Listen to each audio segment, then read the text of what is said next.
Hello everyone, this is Sakshi Vaishnoi and welcome to Magnet Brains, जहाँ पर आपको मिलेंगे 4 to 12th क्लास तक के सारे सब्जेक्ट्स के वीडियोस बिल्कुल free of cost. So students, अब हम क्या करेंगे? अब हम करेंगे हमारे एनसीईआरटी सॉल्यूशंस का पार्ट 2। ओके, पार्ट 1 में हमने 5th क्वेश्चन तक कंप्लीट किया था, जो कि इसके प्रीवियस वाले वीडियो में हमने कंप्लीट किए थे। ओके, अब हम इसका पार्ट 2 स्टार्ट करेंगे। ओके, पार्ट 2 स्टार्ट होगा स्टूडेंट्स हमारे क्वेश्चन नंबर 6 के साथ में। ओके, एंड ये एनसीईआरटी सॉल्यूशंस कौन से चैप्टर के हैं? आपके चैप्टर 2 कलेक्शन ऑफ डेटा के। ठीक है, तो चलिए हम स्टार्ट करते हैं। हमारा जो 6th क्वेश्चन है स्टूडेंट्स, वो हमें क्या बोल रहा है? In a village of 200 farms. Okay, क्या विलेज में कितने हैं फार्म्स हैं स्टूडेंट्स? 200 फार्म्स है। Okay, a study was conducted to find the cropping pattern. Okay, एक स्टडी कंडक्ट की गई ऐसे विलेज में जहां पे 200 फार्म्स हैं। किस टॉपिक से रिलेटेड स्टडी कंडक्ट की गई स्टूडेंट्स? क्रॉपिंग पैटर्न को देखने के लिए। Okay, out of the 50 farms surveyed. Okay, now survey कितने हुए? 50 फार्म्स। ओके, 50 फार्म्स जो सर्वे किए गए हैं उनमें से 50% ग्रू ओनली व्हीट। ओके, जो 50 फार्म्स सर्वे किए हैं उनमें से 50% जो हमारे फार्म्स हैं या 50% जो लोग हैं हमारे, वो लोग व्हीट का प्रोडक्शन करते हैं। ओके, सिर्फ व्हीट को ग्रो करते हैं। Okay, what is the population and the sample size? Okay, अब हमसे पूछा गया स्टूडेंट्स कि इस पर्टिकुलर सिचुएशन के अकॉर्डिंग हमें बताना है कि पॉपुलेशन क्या है और सैंपल साइज क्या है। ठीक है, तो पॉपुलेशन क्या होती है स्टूडेंट्स? पॉपुलेशन हमारा पूरे नंबर ऑफ आइटम्स होते हैं जो कि हमारी स्टडी में काम आने वाले हैं। ओके, पूरा जो यूनिवर्स हम बोलते हैं, right, each and every item जिसमें इंक्लूड होता है वो हमारी पॉपुलेशन है, राइट। तो इस पर्टिकुलर क्वेश्चन में स्टूडेंट्स हमारी पॉपुलेशन क्या होने वाली है? पॉपुलेशन वो होगी जिसमें सारे फार्म्स हो, राइट। हम सर्वे किसका कर रहे हैं? हम क्रॉपिंग पैटर्न पे सर्वे कर रहे हैं, राइट। क्रॉपिंग पैटर्न की स्टडी कर रहे हैं, तो क्रॉपिंग पैटर्न हम फार्म्स से ही देखने वाले, राइट। तो कितने नंबर ऑफ फार्म्स है हमारे पूरे विलेज में? 200, राइट। तो 200 क्या होगी स्टूडेंट्स? 200 होगी हमारी पॉपुलेशन। ठीक है, और हम सर्वे कितना कर रहे हैं? कितने फार्म्स पर सर्वे चल रहा है हमारा? ओके, वो चीज हम देखते हैं। तो आउट ऑफ 50 फार्म्स सर्वेड, यहां पे क्या लिखा है students? Out of 50 farms served. Question बहुत सिंपल है, बस उसकी लैंग्वेज समझना है। यहां पे उन्होंने क्लियरली बता दिया out of 50 farms served, right. 50 farms जो आपने सर्वे किए हैं उनमें से 50% सिर्फ व्हीट ग्रू करते हैं, राइट। तो 50 फार्म्स सर्वे हुए, ये चीज हमें इस क्वेश्चन ने खुद ने सामने से बताई है, राइट। हमें कुछ भी ढूंढना नहीं है, यहां पर सीधा सिंपल लिखा है 50 फार्म्स सर्वे हुए हैं। तो हमारा सैंपल साइज कितना होगा? हमारा सैंपल साइज होगा 50 फार्म्स का। ठीक है, चलिए हम उसे और अच्छे से देख लेते हैं। सो population refers to the aggregate or the total items to be studied for an investigation. Population क्या होती है स्टूडेंट्स? population रेफर करते हैं या population को हम बोल सकते हैं एग्रीगेट। ठीक है, एग्रीगेट मतलब टोटल होता है, एग्रीगेट या फिर total items to be studied for an investigation. वो टोटल आइटम्स जिन्हें हमें स्टडी करना चाहिए या स्टडी कर सकते हैं इन्वेस्टिगेशन के लिए। ठीक है, तो इस पर्टिकुलर में जो 200 फार्म्स है वो हमारी टोटल पॉपुलेशन होगी, राइट। वही वो टोटल आइटम्स हैं, टोटल नंबर ऑफ आइटम्स हैं जो कि हमारी स्टडी में काम आने वाले हैं। ओके, और देखते हैं। Okay, so the population here is 200 farms. ठीक है, इसलिए यहां पर जो पॉपुलेशन है वो कितनी होगी? 200 फार्म्स की, वो वाली, क्योंकि 200 फार्म्स हमें क्या बता रहा है कि ये टोटल नंबर ऑफ आइटम्स हैं जो कि आपकी स्टडी में काम आ सकते हैं। ठीक है, then sample is the subset of the population. Sample क्या है स्टूडेंट्स? सैंपल है एक सबसेट हमारी पॉपुलेशन का। ओके, मतलब पॉपुलेशन का एक छोटा पार्ट है हमारा sample. Okay, in other words a small set selected from the population for statistical study is referred as sample population. अगर इसे थोड़ा और अदर वे में हम बोलें तो सैंपल क्या है स्टूडेंट्स? एक स्मॉल सेट है जो कि सिलेक्ट किया गया है एक पॉपुलेशन में से। ओके, किसी भी एक स्टैटिस्टिकल स्टडी के लिए। ओके, वो क्या होगा? वो होगा सैंपल। ठीक है, तो यहां पर वो स्मॉल सेट क्या है? कौन सा सेट लिया है हमने? 50 फार्म्स का, राइट। 50 फार्म्स का एक सेट है जो कि हम लोगों ने सिलेक्ट किया है, राइट, एक इस पर्टिकुलर स्टैटिस्टिकल स्टडी के लिए। ठीक है, So out of 200 farms only 50 farms are selected, right. पूरे 200 फार्म्स में से सिर्फ 50 फार्म्स सिलेक्ट हुए थे, ठीक है। For the survey therefore the sample population is 50 farms, okay. इसलिए जो हमारी सैंपल पॉपुलेशन है वो कितनी है, 50 फार्म्स की, ओके। आई होप आप लोगों को क्लियर होगा स्टूडेंट्स की कैसे 200 फार्म्स जो हैं वो हमारी बनी पॉपुलेशन और जो 50 फार्म्स है वो बनी हमारी सैंपल, ओके। थोड़ा पिक्चर में देख लेते हैं, थोड़ा डायग्रामेटिक प्रेजेंटेशन देखते हैं, थोड़ा और समझ में आएगा, राइट। हमारी यूनिवर्स क्या है स्टूडेंट्स, 200 फार्म्स की, राइट। 200 फार्म्स, ये जो यूनिवर्स है, यूनिवर्स में एक एक आइटम को इंक्लूड करते हैं जो कि हमारी स्टडी में काम आ सकते हैं, या हम किसी इन पर्टिकुलर आइटम्स में से हमारी स्टडी को कंडक्ट कर सकते हैं, राइट। सो 200 फार्म्स हुए हमारी यूनिवर्स, ओके। अब सैंपल क्या होता है स्टूडेंट्स, सैंपल होता है यूनिवर्स का सबसेट, या ठीक है, या फिर यूनिवर्स का एक स्मॉल सेट, राइट। तो एक स्मॉल सेट 200 फार्म्स में से एक स्मॉल सेट आएगा, ओके, जो कि हम स्टडी करने वाले हैं, ओके। तो वो स्मॉल सेट क्या है यहाँ पे, वो स्मॉल सेट है 50 फार्म्स। यहाँ पर बहुत क्लियरली इन्होंने बोल दिया है 50 फार्म्स सर्वेड, ओके। बहुत क्लियर उन्होंने बोल दिया है यहाँ पे हमें, ओके। ये क्वेश्चन में बिल्कुल भी ऐसी ट्रिक वाली चीज नहीं थी, बस हमें क्वेश्चन को ध्यान से पढ़ना है, क्वेश्चन में ही पूरा आंसर गिवन है, ओके। तो ये 200 फार्म्स का एक सबसेट क्या बना, 50 फार्म्स, राइट। सो ये 200 फार्म्स का सबसेट बना और ये क्या बन गया, ये बन गया हमारा सैंपल, ओके। तो सैंपल साइज हुआ 50 फार्म्स एंड जो पॉपुलेशन है, जो यूनिवर्स है, वो क्या हुई हमारी 200 फार्म्स की, ठीक है। देन जो हमारा नेक्स्ट क्वेश्चन है वो है give 2 examples each of sample, population and variable. हमें एग्जाम्पल देने स्टूडेंट्स जिसमें हमें क्या बताना है, sample, population and variable, okay. मतलब हमें 2 एग्जाम्पल देने की बोला इन्होंने, हम 2 एग्जाम्पल से बताएंगे कि सैंपल क्या है, पॉपुलेशन क्या है एंड वेरिएबल क्या है, ओके। तो चलिए हम 2 एग्जाम्पल्स लेते हैं, ठीक है। जो फर्स्ट वन है हमारे पास वो हमने लिया है in the study of average height of the students in a school, okay. Now study किस चीज की स्टूडेंट्स, एवरेज हाइट की, okay. Average height of all students in a school, ये हमारा ऑब्जेक्टिव है स्टडी करने का, ठीक है। ये पर्टिकुलर क्या है, ये पर्टिकुलर हमारा ऑब्जेक्टिव है स्टडी करने का कि हमें एवरेज हाइट निकालनी है सारे स्टूडेंट्स की एक स्कूल में से, ठीक है। तो अब इसमें पॉपुलेशन क्या होने वाली है, सैंपल क्या होने वाला है और वेरिएबल क्या होने वाला है, हम वो देखते हैं, ठीक है।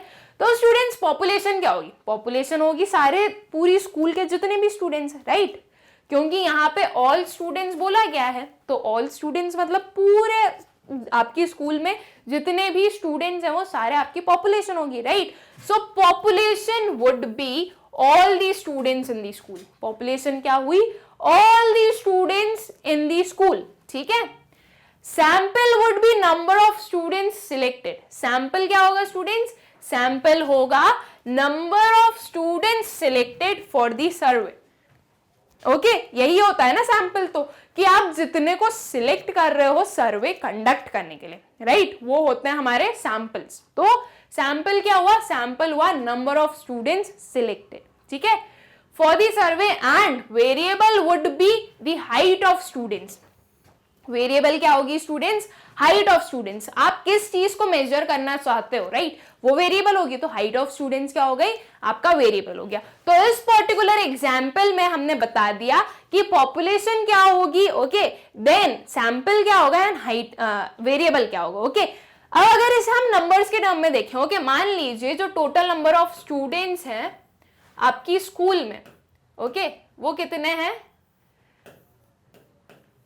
वो है 3000 students, okay. 3000 total number of students है आपकी स्कूल में, ठीक है। तो 3000 क्या हुआ स्टूडेंट्स, 3000 हुआ हमारा पॉपुलेशन, ओके।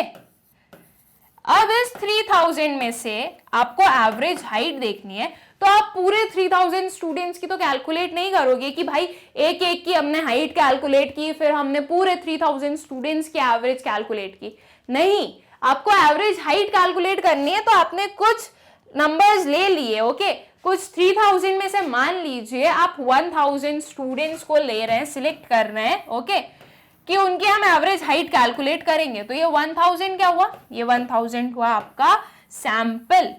ओके, ये 1000 हुए हमारे सैंपल, और इन 1000 की जो हाइट होने वाली है, राइट, इन हर एक 1000 की, हर एक पर्सन की अलग अलग हाइट होगी, तो इनकी जो हाइट होने वाली है वो क्या होगी, वो होगी हमारी वेरिएबल। ठीक है, बहुत ही इजी सा क्वेश्चन है स्टूडेंट्स, आपको एग्जाम्पल देना है, आप एग्जाम्पल कुछ भी दे सकते हैं, राइट, आपको बस ये बताना है कि पॉपुलेशन क्या होगी, सैंपल क्या होगा, वेरिएबल क्या होगा। ओके, जिस चीज को आप मेजर कर रहे हो वो आपका वेरिएबल बन जाएगा। ठीक है, देन जो टोटल आइटम्स जिसमें कवर हो रहे हैं वो आपकी पॉपुलेशन बन जाएगी। ओके, एंड टोटल पॉपुलेशन में से आप कुछ आइटम्स को सिलेक्ट करने वाले हो, राइट, वो सिलेक्टेड आइटम्स क्या हो जाएंगे, वो सिलेक्टेड आइटम्स आपके आपका सैंपल बन जाएगा। ओके, इसका हम सेकेंड एग्जाम्पल देखते हो। हमें बोला गया है 2 एग्जाम्पल्स देने के लिए, तो हमें 2 एग्जाम्पल्स तो देने ही पड़ेंगे। ओके, बिना 2 एग्जाम्पल्स के काम नहीं चलेगा, आपका आंसर ही इनकम्प्लीट होगा। तो हम इसका सेकेंड एग्जाम्पल देखते हैं। ठीक है, an investigator is interested in conducting an inquiry into monthly expenditure of 1000 families in a city. किस चीज की इंक्वायरी है, मंथली एक्सपेंडिचर की। Okay, 1000 families in a city, 1000 families, एक सिटी की 1000 फैमिलीज के मंथली एक्सपेंडिचर की इंक्वायरी करना है हमारे इन्वेस्टिगेटर को। ओके, वो उसमें इंटरेस्टेड है। तो स्टूडेंट्स, यहां पर हमारी पॉपुलेशन क्या होगी, हम इससे आगे बढ़े उसके पहले हमारी पॉपुलेशन क्या होगी, 1000 फैमिलीज होगी, राइट। 1000 फैमिलीज क्यों होगी स्टूडेंट्स, बिकॉज यहां पर जो टोटल आइटम्स जहां पे इंक्लूड हो रहे हैं वो तो 1000 फैमिलीज ही हैं, राइट। सीधा सीधा हमें बोला गया है, राइट, कि एक इन्वेस्टिगेटर किस चीज में इंटरेस्टेड है, ये स्टडी कंडक्ट करने में कि 1000 फैमिलीज के मंथली एक्सपेंडिचर क्या है, राइट। सो 1000 फैमिलीज हुई हमारी population. Okay, so the investigator selected 120 families familiar to the record evidence. Okay, हमारे इन्वेस्टिगेटर ने क्या किया स्टूडेंट्स, हमारे इन्वेस्टिगेटर ने 120 फैमिलीज को सिलेक्ट किया जो कि फेमिलियर है हमारे रिकॉर्ड एविडेंस से। ओके, सिलेक्ट कितने को किया, 120 को, राइट। सो 120 क्या हो स्टूडेंट्स, 120 हुआ हमारा सैंपल, राइट। आपकी जो टोटल पॉपुलेशन थी 1000 की, ओके, ये 1000 क्या है, ये 1000 है हमारी पॉपुलेशन। तो ये जो आपकी टोटल पॉपुलेशन है 1000 की, राइट, इस 1000 फैमिलीज में से 120 फैमिलीज का सिलेक्शन हुआ है, राइट। सो वो 120 फैमिलीज क्या हुई, वो 120 फैमिलीज हुई हमारा सैंपल। ठीक है, so in the given case 1000 families is the population. Okay, क्या पॉपुलेशन हुई हमारी, 1000 फैमिलीज हमारी पॉपुलेशन हुई, 120 families selected in this, selected is the sample. 120 families ये जो हमने देखा वो क्या है, वो हो गई हमारी sample, and monthly expenditure is the variable. Okay, किस चीज को आपको फाइंड आउट करना है, राइट, किस चीज का मेजरमेंट करना है, किस चीज के बारे में डेटा कलेक्ट करना है, वो क्या हो गया, वो हो गया आपका variable. Okay, of the population 120 families selected is the sample and monthly expenditure is the variable. ठीक है, तो इस पर्टिकुलर एग्जाम्पल से भी आपको पता चल गया कि आपकी पॉपुलेशन क्या होगी, आपका सैंपल क्या होगा और आपका वेरिएबल क्या होगा। ठीक है, नाउ स्टूडेंट्स, ये तो 2 एग्जाम्पल्स थे, आप इसके अलावा कोई भी एग्जाम्पल्स ले सकते हैं इस पर्टिकुलर क्वेश्चन के लिए। ओके, XYZ कोई भी एग्जाम्पल ले सकते हैं जो भी आपका मन करे। ओके, बस उसमें हमें बताना है क्या, उसमें हमें बताना है पॉपुलेशन, जो एक पॉपुलेशन जिसमें कि सारे आइटम्स इंक्लूडेड होंगे। ओके, वो हो गई पॉपुलेशन। ठीक है, देन सैंपल क्या हो गया, उस पॉपुलेशन का एक सबसेट। ओके, एक छोटा सा सेट जिसमें जो कि हम अल्टीमेटली उन पर्सन पर, उतने आइटम पर, उतने आइटम से अपनी इंफॉर्मेशन कलेक्ट करने वाले हैं, राइट। तो वो हो जाएगी हमारी सैंपल। ठीक है, एंड जिस चीज के ऊपर आप इंक्वायरी करना चाहते हैं, जिस चीज को आप मेजर करना चाहते हैं, या जिस पर्टिकुलर चीज के बारे में आपको इंफॉर्मेशन चाहिए, राइट, वो क्या होगी, वो हो जाएगा आपका वेरिएबल। ओके, तो आई होप कि ये तीनों जो हमारे कंसेप्ट्स हैं, ओके, ये तीनों जो हमारे टर्म्स हैं, वो आप लोग इसमें अच्छे से डिस्टिंग्विश कर सकते हैं, एंड आप अगर ऐसा कोई क्वेश्चन पूछ ले तो आप बता सकते हैं कि भाई इस पर्टिकुलर क्वेश्चन में ना पॉपुलेशन तो ये पर्टिकुलर है, सैंपल ये पर्टिकुलर है और वेरिएबल ये पर्टिकुलर है। ओके, और अगर आपको बोला जाए कि आप खुद सामने से बताइए कि पॉपुलेशन, वेरिएबल एंड सैंपल क्या होगा, तो आपको क्या करना है स्टूडेंट्स। ओके, अगर ये क्वेश्चन ऐसे नहीं पूछते, कि अगर ये नहीं बोला जाता कि गिव 2 एग्जांपल, सिर्फ ऐसा बोला जाता डिफाइन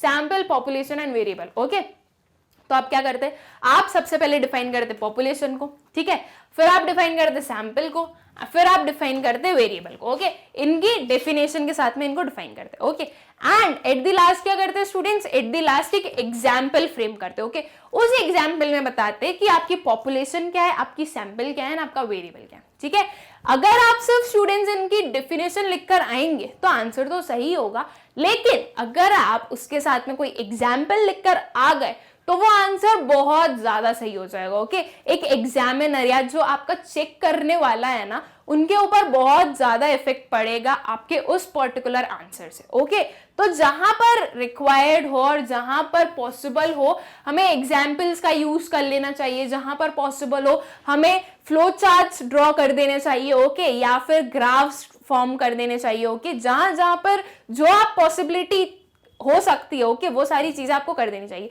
ऐसा नहीं है सिर्फ जितना क्वेश्चन में पूछा उतना लिख के आ गए।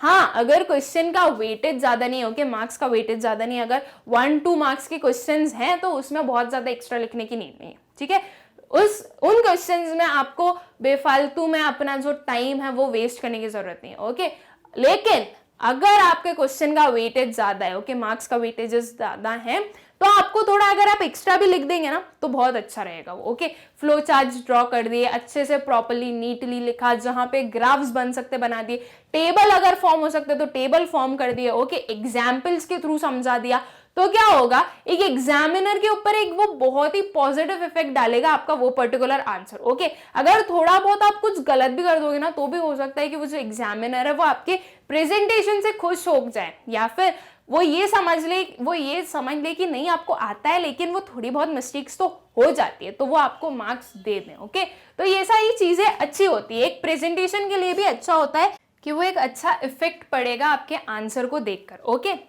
ना चलिए हम हमारा नेक्स्ट क्वेश्चन जो है क्वेश्चन नंबर 8 वो देखते हैं कि वो क्या है। Okay, so which of the following methods give better results and why.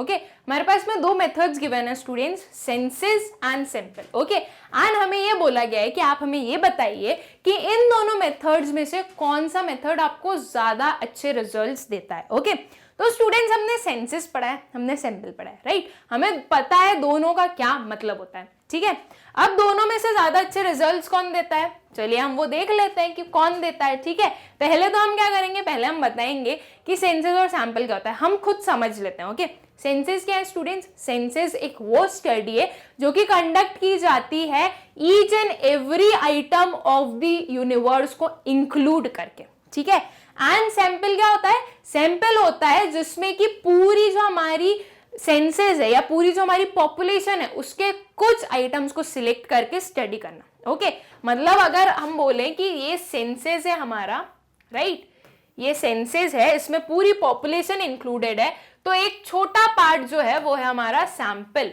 Okay, पूरी पॉपुलेशन में से हमने कुछ आइटम्स को सिलेक्ट कर लिया एज अ सैंपल और अब हम उस पर स्टडी करने वाले हैं। ठीक है, so in terms of accuracy of result, census is considered a better method as it studies each and every unit of the universe. Okay, अगर स्टूडेंट्स हम एक्यूरेसी पर बात करें, ओके, सिर्फ एक्यूरेसी पर बात करें तो सेंसेस ज्यादा बेटर मेथड है। ओके, क्यों, बिकॉज वो हमें ज्यादा एक्यूरेट आंसर देता है, क्योंकि वहां पर हर एक आइटम पर स्टडी होती है। Okay, each and every item, ऐसा कोई भी आइटम नहीं होता है जिसे हम छोड़ देते हैं, उस पर स्टडी नहीं करते। ओके, ऐसा कोई आइटम नहीं होगा, इसलिए जो हमें रिजल्ट्स मिलते हैं सेंसेस मेथड के थ्रू, ओके, वो हमें बहुत ही एक्यूरेट मिलते हैं। ठीक है, however this method is time consuming, लेकिन ये जो मेथड है वो बहुत ज्यादा टाइम कंज्यूमिंग है, okay, very time consuming,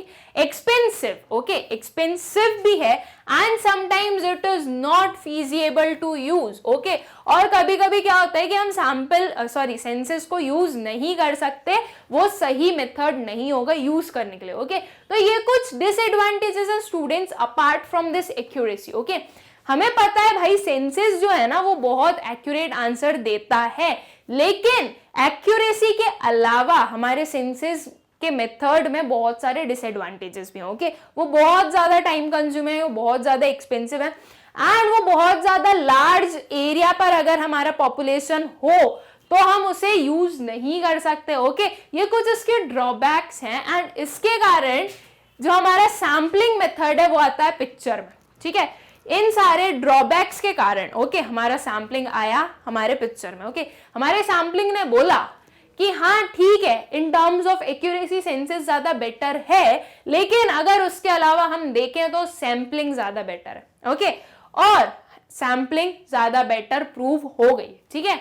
So hence sampling is considered a better method due to following reasons, okay? अब sampling को better method क्यों बोला गया है, उसके कुछ reasons हैं। हाँ, हम बिना reason के तो बात ही नहीं करते हैं भाई, हम सिर्फ हवा में नहीं बोल रहे हैं कि सैम्पलिंग अच्छी है, नहीं, सैम्पलिंग ज्यादा बेटर है तो उसके रीजंस, ठीक है। वो रीजंस क्या है हम वो देखते हैं, वो क्या है, ठीक है। रिड्यूस्ड कॉस्ट रिड्यूस्ड, सेंसेस और सैंपल में कंपैरिजन करिए स्टूडेंट्स, किसमें ज्यादा कॉस्ट इन्वॉल्व होता है, हमारे सेंसेस में, राइट। वहां पर हमें बहुत ज्यादा कॉस्ट इंक्वायर करना पड़ता है, राइट, बिकॉज एक तो वो बहुत ज्यादा लार्ज एरिया हो जाएगा, राइट। एक यूनिट को आप कवर कर रहे हो, मतलब एक लार्ज स्केल पे हो गया। उसके बाद में उतने एन्यूमरेटर्स चाहिए, उतनी उनको ट्रेनिंग दो, उतने एक्सपीरियंस्ड, उतने एक्सपर्टाइज फैकल्टी चाहिए या रिसर्चर्स चाहिए, राइट। तो बहुत सारी दिक्कतें हैं, राइट। तो रिड्यूस कॉस्ट, जो हमारा सैंपल है वो हमें रिड्यूस कॉस्ट देता है, ठीक है। It is more economical then the census technique, जो हमारा सैंपल है स्टूडेंट्स वो हमारे सेंसस टेक्निक से ज्यादा इकोनॉमिकल है, ठीक है। As the task of collection and analysis of data is confirmed only to the fraction of population. क्यों कॉस्ट कम लगता है स्टूडेंट्स, बिकॉज जो कलेक्शन का टास्क है और जो एनालिसिस करना होता है डेटा का, वो एक बहुत ही फ्रैक्शन ऑफ पॉपुलेशन, ओके। पूरी पॉपुलेशन पर हम नहीं कर रहे हैं, हम सिर्फ एक फ्रैक्शन ऑफ पॉपुलेशन पर ये पर्टिकुलर चीज कर रहे हैं, राइट। तो जब स्टूडेंट्स हम पूरी पॉपुलेशन पर नहीं कर रहे हैं, एक फ्रैक्शन पर कर रहे हैं, तो ऑब्वियसली कॉस्ट तो कम लगेगा, राइट। इतने पूरे को स्टडी करने में जितना कॉस्ट लग रहा है उससे कम कॉस्ट लगेगा इतने को स्टडी करने में, राइट। तो इसलिए रिड्यूस कॉस्ट, ओके, कि सेंसेस के कंपैरिजन में सैंपल जो है वो चीपर है, ओके। देन ग्रेटर स्पीड ज्यादा बेटर हो। स्पीड क्यों ज्यादा अच्छी होगी स्टूडेंट्स, वही चीज हुई, ये इतने को स्टडी करो आप या फिर आप इतने को स्टडी करो, किसमें ज्यादा स्पीड लग रही है, किसमें ज्यादा जल्दी हो रहा है इस पर्टिकुलर में, राइट। आपका सिलेबस होता है स्टूडेंट्स, राइट, जब आपको पूरी बुक ही पढ़नी होती है, ठीक है, जब आपको पूरी बुक पढ़नी है तो आपको ज्यादा टाइम लगेगा, ठीक है। लेकिन अगर आपको सिर्फ एक चैप्टर पढ़ना है तो आपको कम टाइम लगेगा, राइट। तो आपकी जो पूरी बुक है वो क्या हुई, वो हुई आपकी पॉपुलेशन, ओके। और जो आपका ये चैप्टर है वो क्या हुआ, वो हुआ आपका सैंपल, राइट। तो जब आप सेंसस, ओके, पूरी पॉपुलेशन को अगर पढ़ रहे हो, मतलब कि आप सेंसस के थ्रू सेंसस मेथड का यूज कर रहे हो, तो सेंसस मेथड में आपको बहुत टाइम लगेगा। लेकिन अगर आप सैम्पलिंग मेथड, मतलब कि सिर्फ एक चैप्टर को पढ़ रहे हो, तो अगर आप सैम्पलिंग मेथड का यूज कर रहे हो तो आपको कम टाइम लगेगा, राइट। मतलब ज्यादा स्पीड में आपका जो काम है वो खत्म हो जाएगा, आपका जो डेटा का कलेक्शन है वो खत्म हो जाएगा, राइट। ये एक एग्जाम्पल था स्टूडेंट्स, इसको सीरियसली मत ले लीजिएगा कि मैम ने कुछ एग्जाम्पल दे रही थी, यार बुक का पूरा नहीं पढ़ के एक चैप्टर पढ़ लें एज ए सैंपल तो हमारा काम चल जाएगा, बिल्कुल नहीं। बुक तो आपको पूरी पढ़नी ही पड़ेगी। अगर आप बुक को ही नहीं पढ़ोगे तो आप फिर, अगर आपका सिलेबस कंप्लीट नहीं करोगे तो फिर आप और आगे कैसे जाओगे, राइट। तो ये सिर्फ एग्जाम्पल था, सीरियस नहीं होना है इसमें, okay. So greater speed, I hope कि ग्रेटर स्पीड आपको समझ में आ गई होगी। जब ऐसे कुछ ना सिलेबस से रिलेटेड हमारे पास एग्जाम्पल्स आ जाते हैं तो मैम इतनी जल्दी समझ में आते हैं, और काश वो एग्जाम्पल सही हो जाता, लेकिन अफसोस हो नहीं सकता, सिलेबस तो पूरा कंप्लीट करना पड़ेगा, राइट। तो चलो हम करते हैं, बातें तो बहुत करते हैं हम, बस सिलेबस ही नहीं कंप्लीट कर रहे हैं अपना। चलो, greater speed, okay. So in this method only representative units are approached, okay? सिर्फ representative units को अप्रोच किया जाता है स्टूडेंट्स, ऐसा नहीं है कि पूरी पॉपुलेशन को हम पढ़ रहे हैं, नहीं, ऐसे यूनिट्स को हम पढ़ेंगे, ऐसी यूनिट्स पर हम स्टडी करेंगे जो कि पूरे यूनिवर्स को या पूरे पॉपुलेशन को रिप्रेजेंट कर रही हो, ओके?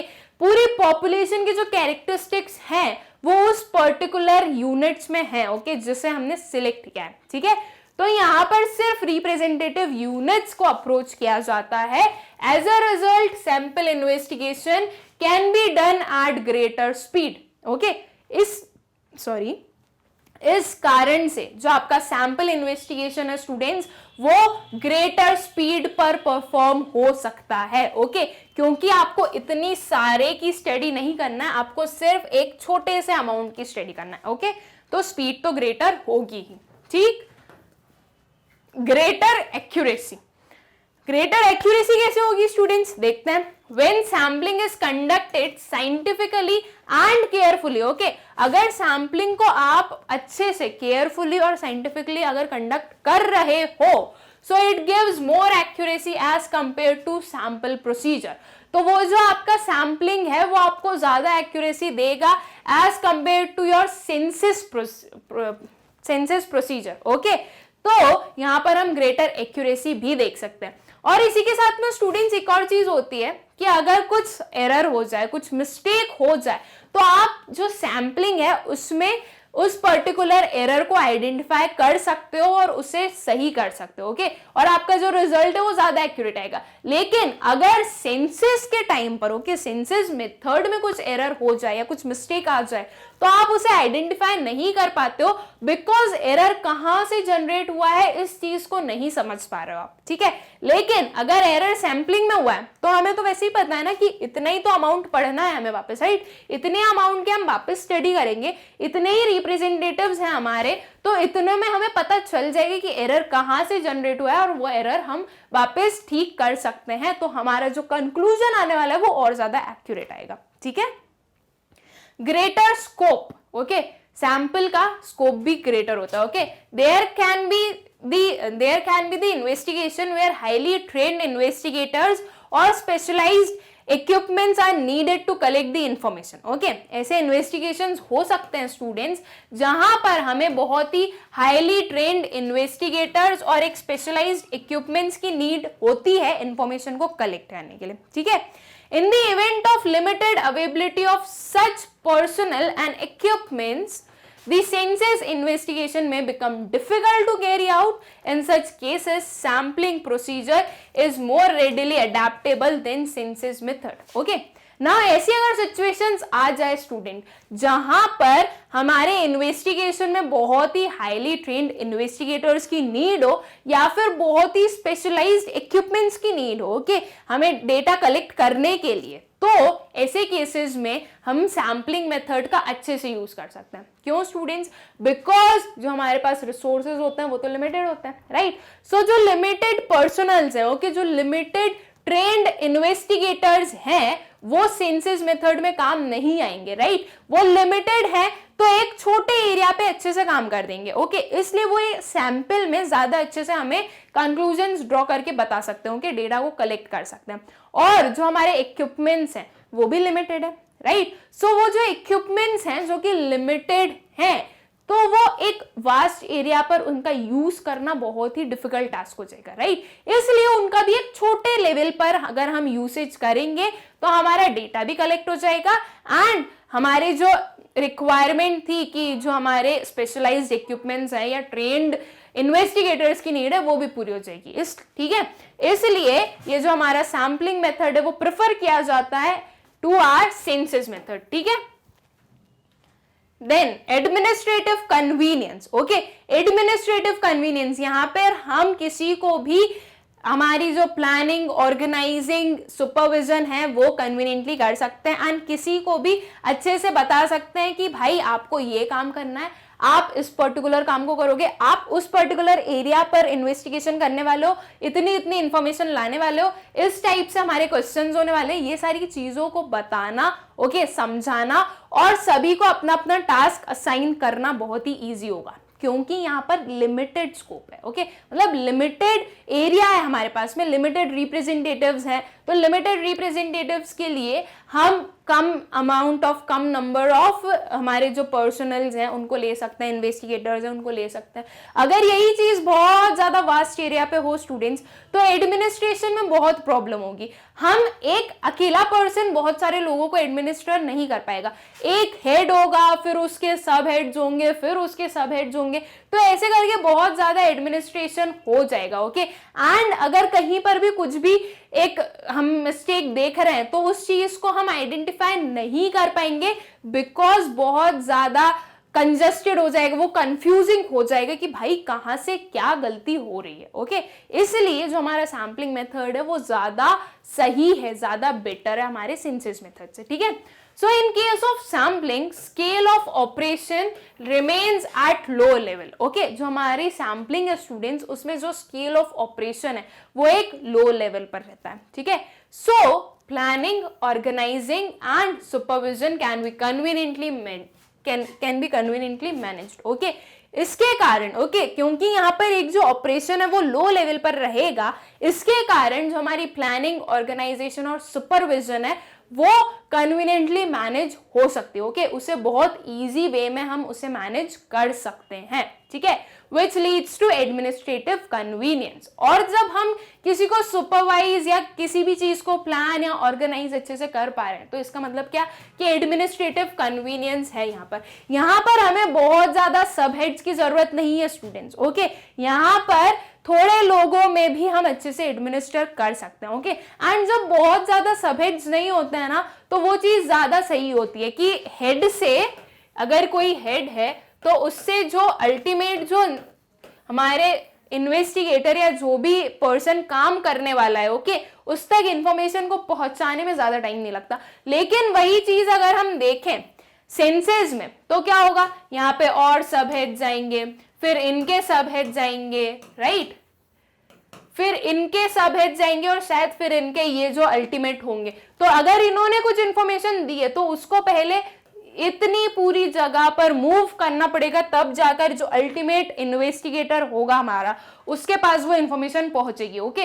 तो एक तो इसने बहुत टाइम ले लिया, ठीक है। दूसरा एडमिनिस्ट्रेशन की प्रॉब्लम होगी कि इतने सारे सब हेड्स कहां से लाए हम, ठीक है। उसके बाद में अगर कोई से भी एक सब हेड ने कोई गलती कर दी, ओके, मान लीजिए इन्होंने कर दी, ठीक है, तो इसे आइडेंटिफाई करना बहुत मुश्किल होगा कि गलती हुई कहां से, ओके। ये बोल देंगे कि नहीं उन्होंने ऐसा बोला था, ये बोलेंगे नहीं ये हमारे हेड ने ऐसा बोला था, हमारा हेड बोलेगा कि नहीं वो जो टॉप वाला हेड है उसने ऐसा बोला था, राइट। तो ये चीज बहुत ज्यादा कंफ्यूजिंग हो जाएगी और यहाँ पर एडमिनिस्ट्रेशन होना बहुत ही डिफिकल्ट टास्क हो जाता है, ठीक है। इसलिए इस पर्टिकुलर रीजन से भी हम बोल सकते हैं कि हमारा जो सैम्पलिंग है वो ज्यादा बेटर है हमारे सिंथेसिस से, ठीक है। Then scientific approach, okay, sample investigation is more scientific than census investigation, okay, as it is possible to determine the extent of reliability of its result, okay। ये ज्यादा साइंटिफिक होता है, okay, जो हमारा सैम्पलिंग मेथड होता है students वो ज्यादा साइंटिफिक होता है as compare to census investigation. ऐसा क्यों है, बिकॉज ये जो है हमारे सैम्पलिंग मेथड, वहां पर हम डिटरमाइन कर सकते हैं कि कितनी रिलायबिलिटी हो सकती है हमारे रिजल्ट्स की, ओके, हमारे रिजल्ट्स कितने रिलायबल हैं, कितने सही हैं, कितने एक्यूरेट हैं, इस चीज का डिटर्मिनेशन हो सकता है, ओके। हम जो हमारे रिप्रेजेंटेटिव्स हैं उनसे डिफरेंट वे में इंफॉर्मेशन कलेक्ट कर सकते हैं और क्रॉस चेक कर सकते हैं कि क्या वो जो आंसर दे रहे हैं, वो जो इंफॉर्मेशन हमें दे रहे हैं वो सही है, ओके। तो एक्यूरेसी चेक हो सकती है एंड कितनी एक्यूरेसी है उसी पे तो बेस्ड होता है कि वो डेटा या वो रिजल्ट कितना रिलायबल है, राइट। तो सैम्पलिंग मेथड ज्यादा रिलायबल होती है हमारी सेंसस मेथड के कंपैरिजन में, ठीक है। देन डिटेल्ड इंक्वायरी, यहाँ पर डिटेल्ड इंक्वायरी हो सकती है, ओके, बिकॉज स्टूडेंट्स बहुत रिप्रेजेंटेटिव्स है ना, मतलब पूरी पॉपुलेशन को रिप्रेजेंट करने वाले हमने रिप्रेजेंटेटिव्स को सिलेक्ट किए, तो पूरी पॉपुलेशन से तो हम नहीं जाकर नहीं पूछ रहे हैं, राइट। हम कुछ लिमिटेड लोगों से इंफॉर्मेशन कलेक्ट कर रहे हैं, राइट। तो जब लिमिटेड लोगों से कर रहे हैं तो हमारे पास में टाइम भी अच्छे से है, ओके, एंड हम भी इंटरेस्टेड हैं भाई कि यार बहुत ज्यादा तो नहीं करना है, बस थोड़े से लोगों से तो पूछना है, राइट। तो जो एक इन्वेस्टिगेटर है वो भी अच्छे से इंटरेस्ट से पूछेगा एंड ऐसे डीप में जाके पूछेंगे, इंफॉर्मेशन को कलेक्ट करेंगे, ओके। तो एक डिटेल्ड इंक्वायरी पॉसिबल होती है हमारी सैम्पलिंग में, ठीक है। So under sampling method, the number of units and the area of study are small. Okay, sampling method में जो number of units होते हैं, okay, मतलब जो number of items है हमारे जो कि select होते हैं और जो हमारा area of study होता है वो कैसा होता है, small होता है, ठीक है। So it is possible to collect detailed and in-depth information about the population under study, okay, क्योंकि हमारा एरिया ऑफ स्टडी स्मॉल है, ठीक है, और जो हमारी सैम्पलिंग यूनिट्स हैं वो भी कम है, ठीक है, इसलिए जो हमारे कलेक्शन होगी, ओके, डेटा की, उसमें पॉसिबल है कि हम एक डिटेल्ड, एक इन डेप्थ इंफॉर्मेशन कलेक्ट कर सके, ओके। हम बहुत डीप में जाके क्वेश्चंस पूछ सकते हैं, इंफॉर्मेशन को कलेक्ट कर सकते हैं, ठीक है। ये चीज सेंसस में पॉसिबल नहीं हो सकती। क्यों नहीं हो सकती स्टूडेंट्स? बिकॉज यहाँ पे नंबर ऑफ यूनिट्स भी बहुत है और यहाँ पे जो एरिया है वो भी लार्ज हो जाएगा, राइट। इसलिए ये सेंसस में पॉसिबल नहीं हो पाती है, ओके। तो ये एक और रीजन बना कि क्यों हमारा सैम्पलिंग बेटर है हमारे सेंसस से, ठीक है। Then exceptional applicability, okay, there may be circumstances when sampling is the only alternative. ऐसी सिचुएशंस हो सकती है स्टूडेंट्स कि जो सैम्पलिंग है वही एक अल्टरनेटिव बचे, ओके, सेंसस के थ्रू आप नहीं कर पाओ किसी भी एक इन्वेस्टिगेशन को, ओके, ऐसी पॉसिबिलिटीज हो सकती है, तो तब हमारा सैम्पलिंग ही काम आता है, okay.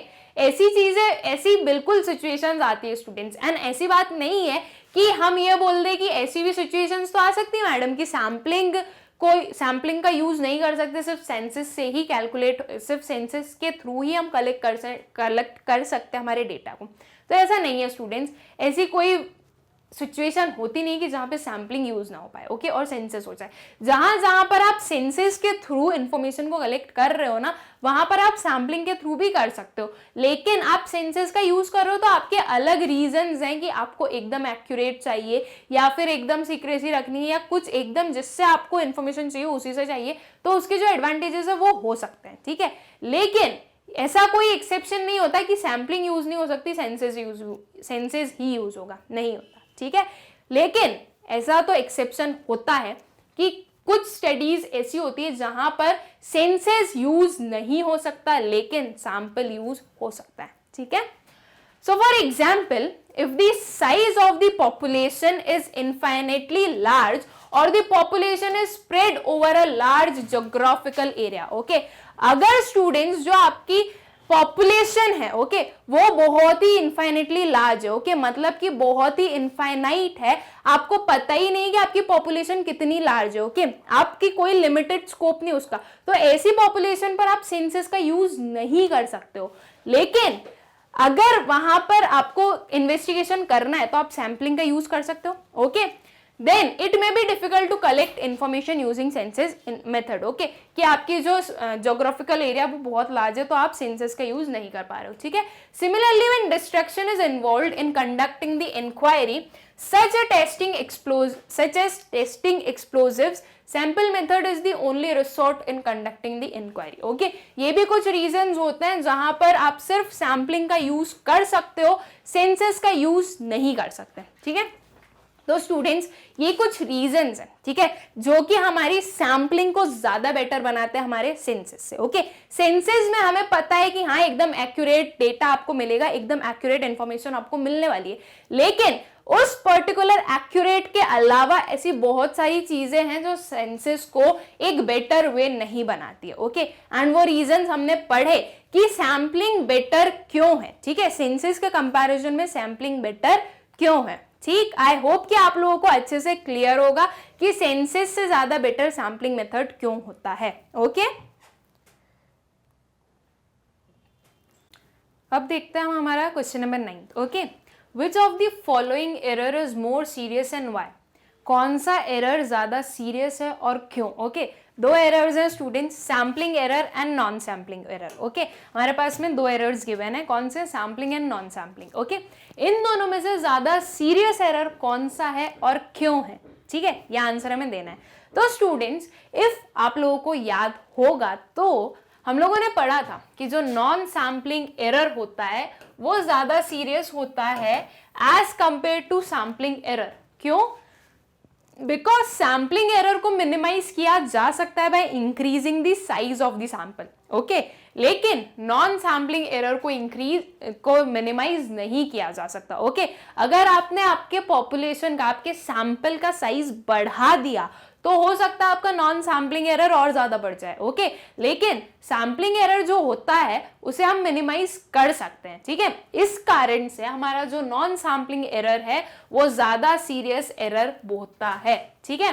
So non sampling error are more serious than the sampling errors because the latter can be minimized by taking a larger sample, ठीक है। जो हमारा नॉन सैम्पलिंग एरर है वो मोर सीरियस है हमारे सैम्पलिंग एरर से। क्यों? बिकॉज ये वाला जो है हमारा सैम्पलिंग एरर, ये मिनिमाइज हो सकते हैं by taking large samples. Okay, ठीक है। Then non sampling errors emerge due to the divergence between the estimated and the actual value of the parameter of the small sized population, ठीक है। जो non sampling error है students वो क्यों emerge होता है? क्योंकि कुछ ना कुछ डिफरेंसेस हो गए आपके एस्टिमेटेड वैल्यू और एक्चुअल वैल्यू में, ठीक है, क्योंकि आपका जो स्मॉल साइज पैरामीटर के कारण, ठीक है। For examples, error due to personal biasness, misinterpretation of results, miscalculation etcetera. Okay, जो हमारे नॉन सैम्पलिंग एरर्स होते हैं स्टूडेंट्स वो क्यों ऑकर होते हैं? कुछ पर्सनल बायसनेस की वजह से, मिस इंटरप्रिटेशन की वजह से, ओके, रिजल्ट्स में कुछ मिस इंटरप्रिटेशन हो गए या फिर कुछ मिस कैलकुलेशंस की वजह से। ओके, तो ऐसे एरर्स को हम अपना जो सैंपल साइज है उसे इंक्रीज करके मिनिमाइज नहीं कर सकते, लेकिन जो हमारे सैम्पलिंग एरर्स होते हैं वो मिनिमाइज हो सकते हैं, ठीक है। The sampling errors can be minimized by increasing the size of small sample, ठीक है। जो हमारे सैम्पलिंग एरर्स है वो हम मिनिमाइज कर सकते हैं स्मॉल सैंपल का साइज इंक्रीज करके, ठीक है, so that the difference between actual and estimated value is reduced, ठीक। But the non sampling errors are difficult to rectify as it would require selection of new sample, ठीक है। जो हमारे non sampling errors होते हैं students उन्हें rectify करना difficult task है। क्यों? बिकॉज आपको नॉन सैम्पलिंग एरर अगर आप रेक्टिफाई करने गए तो आपको एक न्यू सैंपल का सिलेक्शन करना पड़ेगा। ओके, जो सेम सैंपल है उसमें नहीं हो पाएगा। ओके, आपको एक न्यू सैंपल का सिलेक्शन करना पड़ेगा एंड कंडक्टिंग अ फ्रेश सर्वे, ठीक है। एक न्यू सैंपल को आप सिलेक्ट करो, फिर एक फ्रेश सर्वे कंडक्ट करो, ये बहुत ही लंबी प्रोसीजर हो गई। और मतलब इसका मतलब तो ये हो गया ना कि आपने जो ऑलरेडी जो कलेक्ट कर लिया है डेटा, जिस कंक्लूजन पर आप पहुंच गए वो सब कुछ वेस्ट हो गया, राइट। उन सबको आप भूल जाओ और अब आप वापस स्टार्टिंग से स्टार्ट करो आपकी वापस इन्वेस्टिगेशन। तो ये चीज बहुत डिफिकल्ट है, राइट। इसलिए जो नॉन सैम्पलिंग एरर्स होते हैं वो ज्यादा डिफिकल्ट होते हैं स्टूडेंट्स, क्योंकि उन्हें हम मिनिमाइज नहीं कर सकते, ठीक है। उन्हें अगर हमें कम करना है या कोई ऐसा नॉन सैम्पलिंग एरर ऑकर हो गया है तो हमें पूरा का पूरा सैंपल ही बदलना पड़ेगा और पूरा सैंपल वापस से स्टार्ट करना पड़ेगा, ठीक है। लेकिन जो हमारे सैम्पलिंग एरर्स होते हैं उन्हें हम मिनिमाइज कर सकते हैं by taking large sample. Okay, जो स्मॉल सैंपल है उसका साइज बड़ा कर दो, लार्ज सैंपल्स ले लो, तो आपके जो सैम्पलिंग एरर है वो रिड्यूस हो सकते हैं, ठीक है। Thus non-sampling errors are more serious than sampling errors, ठीक है। इसी वजह से, क्योंकि नॉन सैम्पलिंग एरर्स को हम कम नहीं कर सकते हैं, सैम्पलिंग एरर्स को तो हम कम कर सकते हैं, इसी वजह से जो हमारे नॉन सैम्पलिंग एरर्स होते हैं वो ज्यादा सीरियस होते हैं हमारे सैम्पलिंग एरर्स से, ठीक है। आई होप स्टूडेंट्स आप लोगों को क्लियर होगा कि क्यों नॉन सैम्पलिंग एरर ज्यादा सीरियस है और क्यों सैम्पलिंग एरर कम सीरियस है, ठीक है। देन हमारा जो नेक्स्ट क्वेश्चन है स्टूडेंट्स, क्वेश्चन नंबर 10, वो हमें बोल रहा है suppose there are 10 students in your class. Okay, आपको क्या सपोज करना है कि आपकी क्लास में कितने स्टूडेंट्स हैं? 10 स्टूडेंट्स हैं, ठीक है। You want to select 3 out of them. आपको सिलेक्ट कितने करने हैं स्टूडेंट्स? आपको सिलेक्ट करने हैं 3। Okay, so how many samples are possible? ठीक है, अब हमें क्या बताना है कि कितने सैंपल्स पॉसिबल हैं। ओके, मतलब हमारे पास में जो टोटल पॉपुलेशन है वो हुई हमारी 10 स्टूडेंट्स की, और हमें उसमें से 3 सिलेक्ट करने हैं। ठीक है, तो इस पर्टिकुलर कॉम्बिनेशन में कितने सैंपल्स हो सकते हैं हमें वो बताना है। ओके, तो स्टूडेंट्स अब हम सैंपल्स कितने हो सकते हैं वो कैसे बताएंगे? देखो, कितने सैंपल्स हो सकते हैं मतलब हमें बतानी है कि कितने पॉसिबल सैंपल्स हम सिलेक्ट कर सकते हैं। ठीक है, 10 स्टूडेंट्स है। ओके, 10 स्टूडेंट्स में से अगर हम 3-3 के बैचेस बनाएं, ओके, अगर हमने 3-3 के बैचेस बनाए तो वो 3-3 के कितने सेट्स हमारे पास में बन सकते हैं, ये चीज हमें बतानी है। ओके, अब वो कितने बन सकते हैं स्टूडेंट्स? देखिए, 10 स्टूडेंट्स हैं, हमने उन्हें नंबर कर दिया 1 2 3 4 5 6 7 8 9 एंड 10। ओके, ये हमने नंबर्स दे दिए हमारे 10 स्टूडेंट्स को। ठीक है, अब कितने बैचेस, कितने सेट्स बन सकते हैं, ठीक है, हम वो देखते हैं। तो कितने सेट्स बन सकते हैं स्टूडेंट्स? पहले तो इतने बन सकते हैं। देखिए, ये 3 का बना, ये 3 का बना, ये 3 का बना। ओके, अब इसके अलावा और कितने सेट बनेंगे? हमने फर्स्ट को नहीं लिया, सेकेंड, थर्ड एंड फोर्थ को लिया। Okay, fifth, sixth and seventh को लिया, 8, 9 एंड 10 को लिया। ठीक है, अब और बनाते हैं, और भी सेट्स बन सकते हैं ना अभी तो हमारे पास में। हमने 3, 4 एंड 5 को लिया, देन 6, 7 एंड 8 को लिया, 9, 10 एंड 1। ओके, अभी और बनेंगे सेट्स की, तो अभी हमारे पास में कमी है ही नहीं, अभी और देखिए और बनते जाएंगे। फिर हम लेंगे 4, 5, 6, देन 7, 8, 9 एंड 10, 1 एंड 2, राइट। ऐसे अगर हम स्टूडेंट्स देखें तो n नंबर ऑफ बन सकते हैं। आप कब तक काउंट करोगे? ओके, अभी तो सिर्फ हम 4th तक ही पहुंचे हैं। अगर हम सिर्फ इसे काउंट करें तो 1 2 3 1 2 3 4 5 6 7 8 9 10। बहुत कंफ्यूजिंग हो रहा है, बहुत कंफ्यूजन हो रहा है, वहां पे ना कुछ छूट जाएगा या कुछ ना कुछ गड़बड़ी हो जाएगी, राइट। तो इस पर्टिकुलर मेथड से तो हम कैलकुलेट कर ही नहीं सकते, हम निकाल ही नहीं पाएंगे कि ये कितने सेट्स बनने वाले हैं, राइट। तो इसके लिए स्टूडेंट्स एक हमारे पास में मेथड है, ओके, एक हमारे पास में फॉर्मूला है जिसकी हेल्प से हम बता सकते हैं कि कितने पॉसिबल सैंपल्स बन सकते हैं। ओके, सैंपल्स कैसे बनने वो तो आपको समझ में है ना, ऐसे 3-3 के सेट के कितने सैंपल बनाने वो देखने हैं। ओके, तो स्टूडेंट्स एक हमारे पास में एक फॉर्मूला होता है या एक इक्वेशन, आप कुछ भी बोल सकते हैं, NCR। ओके, ये NC एंड R। ओके, ये जो NCR है स्टूडेंट्स, ये हमें बताता है कि कितने पॉसिबल कॉम्बिनेशन बन सकते हैं आपके N के। ओके, N के कितने पॉसिबल कॉम्बिनेशंस बन सकते हैं, ठीक है। n क्या होगा स्टूडेंट्स? n होगी आपकी जो टोटल पॉपुलेशन है, राइट। हमें यही देखना है ना कि 10 स्टूडेंट्स में से अगर हमें 3 स्टूडेंट्स को सिलेक्ट करना है तो कितने पॉसिबल सैंपल्स हो सकते हैं, ठीक है। तो n क्या होगा? n मतलब हमारी पॉपुलेशन, जो टोटल नंबर गिवन है ना वो, ठीक है। तो ये n होगा 10, ठीक है। कॉम्बिनेशन ऑफ r, अब कॉम्बिनेशन ऑफ r क्या, कितने के सेट्स बनाने? एक सेट में कितने स्टूडेंट्स होने चाहिए? एक सेट में होने चाहिए हमारे 3 स्टूडेंट्स, ठीक है। एक सेट में 3 स्टूडेंट्स रखने हैं हमें, तो ये जो R है स्टूडेंट्स, ये होगा हमारा 3, ओके। एंड जो C है, C डिफाइन कर रहा है कॉम्बिनेशन का, ओके। सो 10 के कितने कॉम्बिनेशन, 3 के कितने कॉम्बिनेशंस बन सकते हैं, ये चीज हमें बतानी है, ठीक है। तो इस पर्टिकुलर को हम, ये जो क्वेश्चन है इस क्वेश्चन को हम कुछ ऐसे सॉल्व करेंगे, ओके। इस पर्टिकुलर इक्वेशन को हम सॉल्व करेंगे एंड बताएंगे कि कितने पॉसिबल सैंपल्स आ सकते हैं, ठीक है। तो चलिए हम इसे सॉल्व करते हैं students. So NCR denotes number of ways in which R objects can be chosen from the sets of N objects, ठीक है। NCR जो है स्टूडेंट्स, वो हमें क्या बता रहा है? वो हमें नंबर ऑफ वेज बता रहा है जिससे कि R ऑब्जेक्ट्स का सिलेक्शन हो सकता है पूरे given set of n objects में से, ठीक है। मतलब कि 3 ऑब्जेक्ट्स का सिलेक्शन हो सकता है पूरे गिवन सेट ऑफ 10 ऑब्जेक्ट्स में से, ठीक है। सो पॉपुलेशन हुई हमारी 10 and number of possible samples, okay, number of possible samples क्या होंगे स्टूडेंट्स? NCR, ठीक है। NCR को हमने किससे सब्स्टिट्यूट किया? 10CR, मतलब कि 10 का कितने कॉम्बिनेशन? 3 के, ओके। मतलब 3 के सेट्स कितने बन सकते हैं 10 में से, ओके। तो स्टूडेंट्स जब हमें इस पर्टिकुलर को सॉल्व करना होता है ना, तो उसे हम कैसे सॉल्व करते हैं, हम लिखेंगे ये जो ऊपर आता है जो हमारा n होता है, ओके, वो n फैक्टोरियल आएगा सबसे पहले तो हमारा ऊपर, न्यूमरेटर में आएगा हमारा n फैक्टोरियल, ओके। ये जो साइन होता है स्टूडेंट्स एक्सक्लेमेटरी साइन, इसे हम फैक्टोरियल बोलते हैं, ओके। उसे कैसे सॉल्व करना है वो अभी मैं आपको एक्सप्लेन करूंगी, ओके। लेकिन इस पर्टिकुलर साइन को हम क्या बोलते हैं, factorial, okay. Then n factorial आएगा, ठीक है। देन नीचे क्या आएगा हमारा, नीचे आएगा हमारा डिनोमिनेटर में r फैक्टोरियल एंड ब्रैकेट में क्या आएगा, n माइनस r फैक्टोरियल, ठीक है।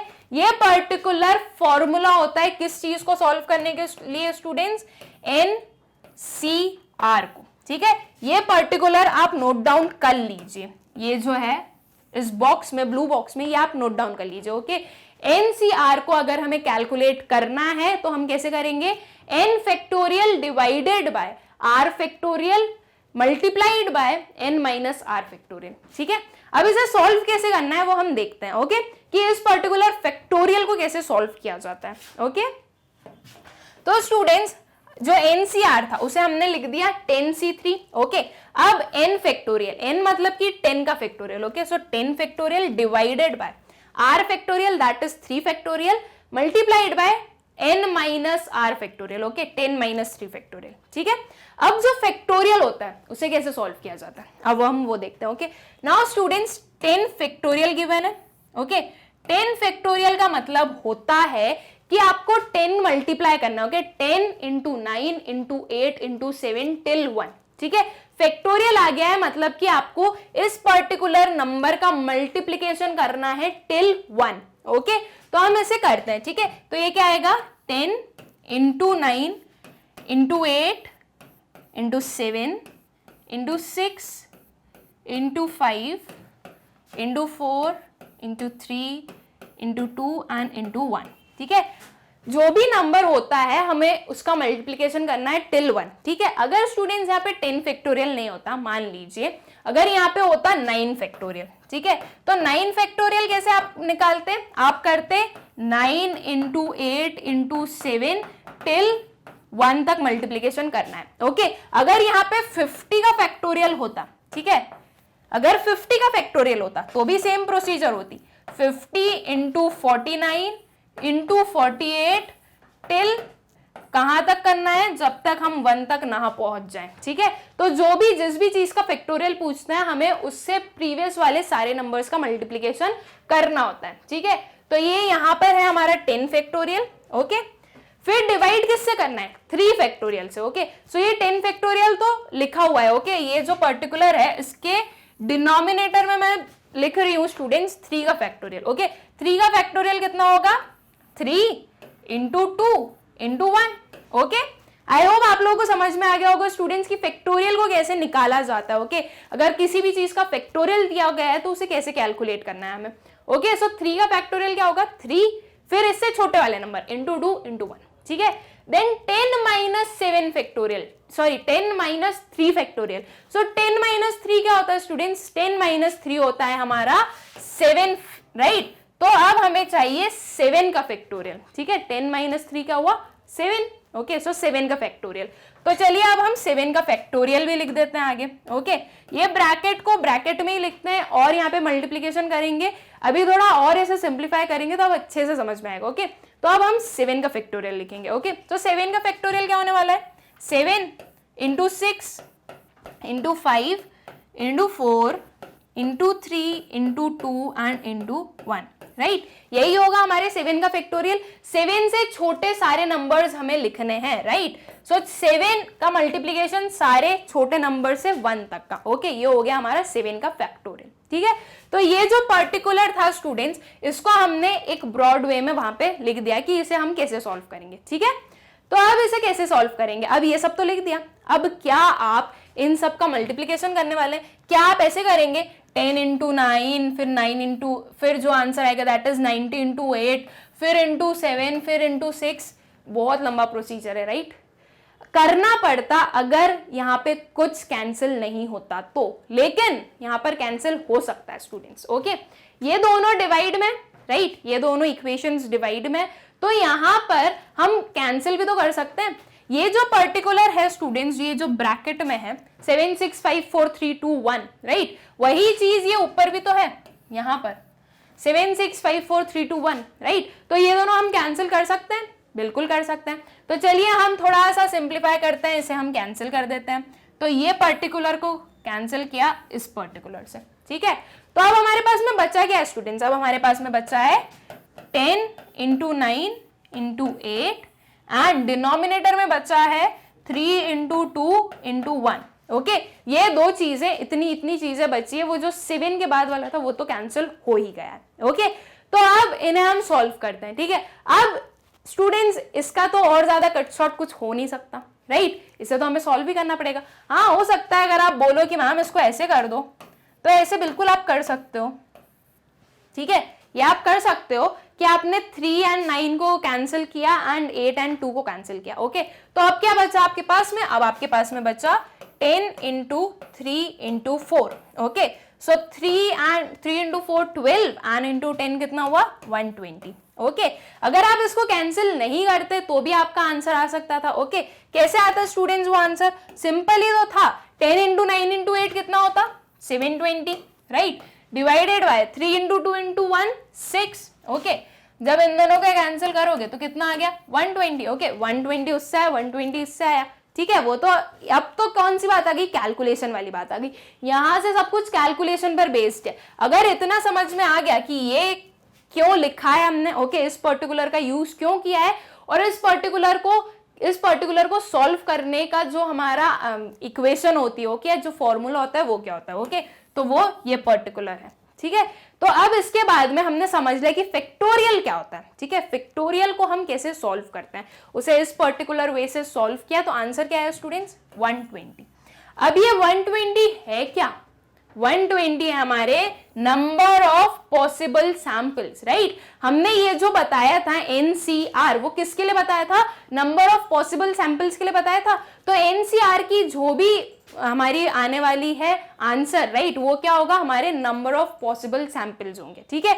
तो वो कितने निकले 120। इसका मतलब ये चीज हमें ये डिफाइन कर रही है कि अगर आपकी क्लास में 10 स्टूडेंट्स हैं और 10 स्टूडेंट्स में से आपको 3 को सिलेक्ट करना है, ओके, सिर्फ आपको 3 को सिलेक्ट करना है, तो ऐसे 120 सेट्स बन सकते हैं या 120 सैंपल्स आप सिलेक्ट कर सकते हैं, ठीक है। 3 के 120 सैंपल्स आप सिलेक्ट कर सकते हैं।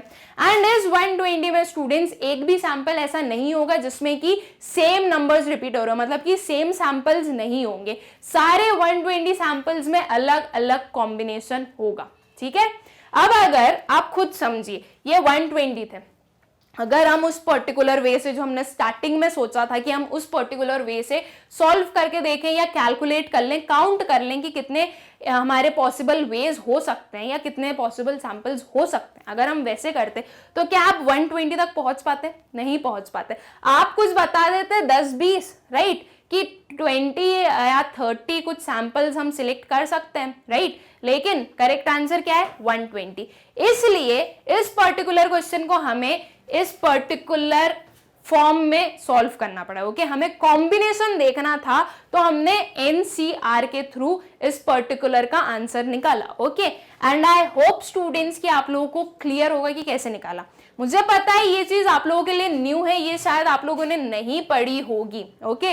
ये एक बोल सकते हैं, ये अगर मैं इसको थोड़ा और डिफाइन कर दूं तो ये जो हमारा एनसीआर है ये हम परम्यूटेशन एंड कॉम्बिनेशन में पढ़ते हैं, ओके। इफ आप लोगों ने परम्यूटेशन एंड कॉम्बिनेशन पढ़ा है अभी से पहले तो आप लोगों को ये समझ में आ गया होगा, लेकिन अगर आपने नहीं पढ़ा है तो आप लोगों के लिए थोड़ी सी मुश्किल होगी, ठीक है। लेकिन आई गेस कि अब तो आप लोग समझ गए होंगे कि इसे हमें कैसे सॉल्व करना है, ओके। बहुत सिंपल है स्टूडेंट्स, परम्यूटेशन कॉम्बिनेशन इतना दिमाग नहीं लगाना, ओके। हमें क्या पता है, हमें ये पता है कि हमारे पास में जो टोटल पॉपुलेशन है वो है 10 स्टूडेंट्स की, ठीक है, और हमें 3 स्टूडेंट्स को सिलेक्ट करना है। तो कितने पॉसिबल वेज है जिससे सिलेक्ट हो सकता है, ओके। जहां पर ऐसा कुछ आया ना कि कितने पॉसिबल वेज है, ठीक है, तो हम खुद तो काउंट कर नहीं सकते, ठीक है। तो हम क्या करेंगे, हम इस पर्टिकुलर का यूज करेंगे। हम खुद तो काउंट नहीं कर पा रहे हैं लेकिन इसके थ्रू तो हम काउंट कर सकते हैं, राइट, इसके थ्रू तो कर सकते हैं। एनसीआर हमें बता देगा कि कितने पॉसिबल कॉम्बिनेशंस हो सकते हैं, ठीक है। एन के आर को फाइंड आउट करने के लिए एन में से कितने कॉम्बिनेशंस निकल सकते हैं वो हम इससे निकाल सकते हैं, ठीक है। एंड फैक्टोरियल, ठीक है, ये एक्सक्लेमेटरी मार्क क्या है, फैक्टोरियल। किसी भी नंबर का फैक्टोरियल अगर आपसे पूछा जाता है स्टूडेंट्स, तो उसका मतलब ये होता है कि जो रिस्पेक्टिव नंबर है उसका मल्टीप्लीकेशन करो उसके सारे प्रीवियस नंबर से, ठीक है, कहां तक, जब तक वो 1 तक ना पहुंच जाए, वो होता है फैक्टोरियल। ओके, आई होप कि ये आपको क्लियर होगा, ठीक। देन जो हमारा क्वेश्चन नंबर 11 है, ओके, वो हमें क्या बोल रहा है, discuss how would you use the lottery method to select 3 students out of 10 in your class. Now students, हमारे पास में क्या गिवन है, हमारे पास में गिवन है लॉटरी मेथड, ठीक है। एक लॉटरी मेथड बोल दिया है हमें कि लॉटरी मेथड से आप बताइए कि आप 3 स्टूडेंट्स को कैसे सिलेक्ट करोगे 10 स्टूडेंट्स में से, ठीक है। तो आपकी जो टोटल पॉपुलेशन है वो है 10 स्टूडेंट्स की। नाउ अब यहां पर भी अगर देखा जाए स्टूडेंट्स, तो क्वेश्चन तो वही है ना कि 10 में से 3 का सिलेक्शन करना है, राइट, जो हमने 10th वाले में देखा था। लेकिन यहां पर डिफरेंस क्या है, 10th वाले क्वेश्चन में हमसे पूछा गया था कि कितने पॉसिबल सैंपल्स हो सकते हैं, राइट, ये पूछा गया था। और यहां पर हमें क्या बोला गया है कि आप 3 लोगों को सिलेक्ट कैसे करने वाले हो with the help of lottery method, ठीक है। तो कैसे करने वाले हो स्टूडेंट्स, आइडिया लगा, खुद के मन से कुछ आंसर आ रहा है आपके माइंड में कि इस पर्टिकुलर वे से हम सिलेक्ट करेंगे 3 सैंपल्स को। बहुत इजी है ना, लॉटरी मेथड ही तो है स्टूडेंट्स, यहाँ पे तो कुछ भी नहीं करना है हमें। लॉटरी मेथड में हमने क्या देखा था, लॉटरी मेथड में हमने देखा था कि आइडेंटिकल चिप्स बनाई जाए, ठीक है, आइडेंटिकल स्लिप्स बनाई जाए, उसको एक बाउल में रखो, ठीक है, कोई भी एक अनबायस्ड पर्सन या जिसे नहीं पता है कि क्या है उसमें, या कोई भी जो मेन चीज है वो तो अनबायस्ड है, ओके, कोई भी अनबायस्ड पर्सन से स्लिप्स उठवाओ, ठीक है। जो भी स्लिप आ गई हाथ में, वो जो भी उसके अंदर लिखा होगा, जिस भी आइटम का नंबर या जिस भी आइटम का नेम, वो पर्टिकुलर आइटम सिलेक्ट हो जाएगा एज एन सैंपल। बहुत इजी था, राइट, इतना ही तो है हमारा लॉटरी मेथड, ठीक है। सो चलो अब इसको हमें रिटर्न फॉर्म में कैसे देखना है, टेक्सचुअल देख लेते हैं उसका, ठीक है, कि लॉटरी मेथड क्या बता रहा है हमें। So the following steps will be needed to select 3 students out of 10 students, ठीक है। फॉलोइंग स्टेप्स हमें अंडरटेक करनी है 3 स्टूडेंट्स को सिलेक्ट करने के लिए 10 स्टूडेंट्स में से, ठीक है। First of all, names of all the 10 students will be written on the separate slips of paper of identical size and shape, ठीक है। सबसे पहले क्या करेंगे हम, सबसे पहले आइडेंटिकल साइज और आइडेंटिकल शेप के पेपर पर हम सारे 10 स्टूडेंट्स के नेम लिखने वाले हैं, okay. Identical size and shape का मतलब क्या होता है स्टूडेंट्स, उसका मतलब होता है कि आपकी जो सारी स्लिप्स हैं वो बिल्कुल सेम है एक दूसरे से, बिल्कुल इतना सा भी डिफरेंस नहीं है, 0.5 इंचेस या सेंटीमीटर्स का भी डिफरेंस नहीं है उनके शेप में और उनके साइज में, ओके। ये चीज क्यों जरूरी है स्टूडेंट्स, ये इसलिए जरूरी है क्योंकि अगर आइडेंटिकल शेप या साइज का नहीं हुआ तो वहां पर बायसनेस आ जाएगी, ओके। वो फिर रैंडम नहीं बचेगा। अगर किसी एक इन्वेस्टिगेटर का मन है कि एक पर्टिकुलर स्टूडेंट को तो हमें सिलेक्ट करना ही करना है एज एन सैंपल, तो उन्होंने कुछ डिफरेंट स्लिप में या कुछ ऐसी मार्क वाली स्लिप में उसका नेम लिख दिया कि इस पर्टिकुलर स्लिप को सिलेक्ट करना है, ओके। तो ये हो गई बायसनेस। एंड बायसनेस हमें रैंडम सैम्पलिंग में नहीं देखने को मिलती, ओके। बायसनेस वाली बात नॉन रैंडम सैम्पलिंग में आती है, जहां पर इन्वेस्टिगेटर अपने मूड के हिसाब से, अपने जजमेंट के हिसाब से किसी सैंपल को सिलेक्ट कर सकते हैं, ठीक है। लेकिन रैंडम सैम्पलिंग में ऐसा नहीं होता है, ठीक है। इसलिए यहाँ पर जो स्लिप्स होगी स्टूडेंट्स वो आइडेंटिकल साइज एंड शेप की होने वाली है, okay. Then these slips are then folded and placed in a bowl and mixed thoroughly, okay। अब जो slips बन गई है उसे फोल्ड करना है, ठीक है, और बाउल में डालना है और उसे मिक्स करना है, ओके। फिर a blindfolded or an unbiased person will be asked to select 3 slips at the random, ठीक है। एक किसी भी अनबायस्ड या फिर blindfolded person से बोला जाएगा कि आप इसमें से 3 slips को सिलेक्ट कीजिए, ओके। Then 1 by 1, okay. ऐसा नहीं कि 3 को एक साथ में उठा ले, पहले एक को उठाओ, फिर एक को उठाओ, फिर एक को उठाओ, okay. Then the names of the 3 students that are written on the 3 slips drawn are considered as selected, ठीक है। अब वो जो 3 स्लिप्स सिलेक्ट हुई है ना स्टूडेंट्स, उस 3 स्लिप्स में जिसके भी नेम होंगे वो हमारे क्या बनेंगे, सैंपल बनेंगे। ओके, वो सिलेक्ट हो जाएंगे एज इन सैंपल। ठीक है, the names of the 3 students that are written on the slips drawn are considered to be selected. ठीक, तो बहुत ही इजी हमारा मेथड है students, lottery method, right. Lottery method हमें भी पता है, यूजुअली लॉटरी मेथड हम कहाँ पे यूज करते हैं हमारी डेली लाइफ में, कुछ गेम्स खेलने हो, राइट। एक बहुत बड़ा सा ग्रुप हो हमारे पास में एंड कुछ गेम्स हमारे बनाए हुए हो कि नहीं हमें ये पर्टिकुलर गेम प्ले करना है, तो हम क्या करते हैं, इस पर्टिकुलर मेथड का यूज करते हैं। हम सबकी नेम्स की स्लिप बना देंगे, बाउल में डालेंगे एंड किसी को बोलेंगे कि ठीक है आप उठाओ, जो भी जिसका भी नेम आएगा वो ये पर्टिकुलर टास्क परफॉर्म करने वाला है, राइट। तो ये लॉटरी मेथड हुआ भाई, जिसकी लॉटरी लग गई, अब वो हो सकता है कि किसी को परफॉर्म करना हो नहीं करना हो, लेकिन जिसकी लॉटरी लग गई वो सिलेक्ट हो जाएगा। ठीक है, वही सेम केस है यहाँ पे, 10 में से 3 को सिलेक्ट करना था, सबके नेम्स लिखे, उसमें से कोई एक पर्सन आए, एक अनबायस्ड पर्सन, उन्होंने सिलेक्ट की 3 स्लिप्स और उन 3 स्लिप्स पर जिसका भी नेम होगा वो एज एन सैंपल सिलेक्ट हो जाएंगे। ठीक है, आई होप स्टूडेंट्स ये क्वेश्चन आप लोगों को क्लियर होगा। बहुत ही इजी सा क्वेश्चन था, ये तो मैं नहीं बताती तो भी आप लोग इसका आंसर अच्छे से लिख सकते थे, इतना भरोसा तो मुझे भी है यार। ठीक है, चलो अब जो हमारा नेक्स्ट क्वेश्चन है, क्वेश्चन नंबर 12। ओके, वो क्या है, Does the lottery method always gives you a random sample? Explain. Now question क्या है स्टूडेंट्स की, जो हमारा लॉटरी मेथड है क्या वो हमेशा आपको रैंडम सैंपल देता है? एक्सप्लेन कीजिए इसे। तो आपके अकॉर्डिंग क्या हो सकता है स्टूडेंट्स, क्या हमेशा रैंडम सैंपलिंग देता है? देता है स्टूडेंट्स, बिल्कुल हमारा जो लॉटरी मेथड है वो रैंडम सैंपलिंग देगा हमें, अगर वहां पर कोई भी बायसनेस ना हो तो। अगर इन्वेस्टिगेटर ने कुछ बायसनेस की वहां पे, ओके, कहीं ना कहीं पार्शियलिटी दिखा दी अगर एक इन्वेस्टिगेटर ने, तो जो लॉटरी मेथड से जो सैंपल सिलेक्ट होने वाले हैं वो रैंडम नहीं होंगे। लेकिन अगर हमारा जो इन्वेस्टिगेटर है वो अनबायस्ड है, उन्होंने कोई भी चालाकी नहीं की स्लिप्स को बनाने में और उसे बाउल में डालने में, तो हमारा जो सिलेक्शन होगा वो रैंडम बेसिस पर होगा। ठीक है, तो चलिए अब इसे एक्सप्लेन कैसे करना है वो हम देख लेते हैं। ठीक है, so lottery method always gives random sample. ठीक है, लॉटरी मेथड हमेशा रैंडम सैंपल देता है if it is properly used without any business. Okay, आगे की लाइन भी अच्छे से ध्यान रखिएगा students, if it is properly used without any business. Okay, किसी भी बिजनेस के मतलब कि कोई भी एक ऐसा मोटिव नहीं कि हमें इस पर्टिकुलर को तो सिलेक्ट करना ही है, अगर ऐसे किसी मोटिव के साथ में ये सिलेक्शन ना हुआ हो, या फिर ये कि इस पर्टिकुलर को तो सिलेक्ट करना ही नहीं है, ओके, अगर ऐसा कुछ ना हुआ हो तो जो लॉटरी मेथड है वो हमेशा हमें रैंडम सैंपल देता है। ठीक है, if the slips are prepared of identical size and shape and are drawn out one by one so that each and every slip has equal chance of being selected, then it will definitely give a random sample.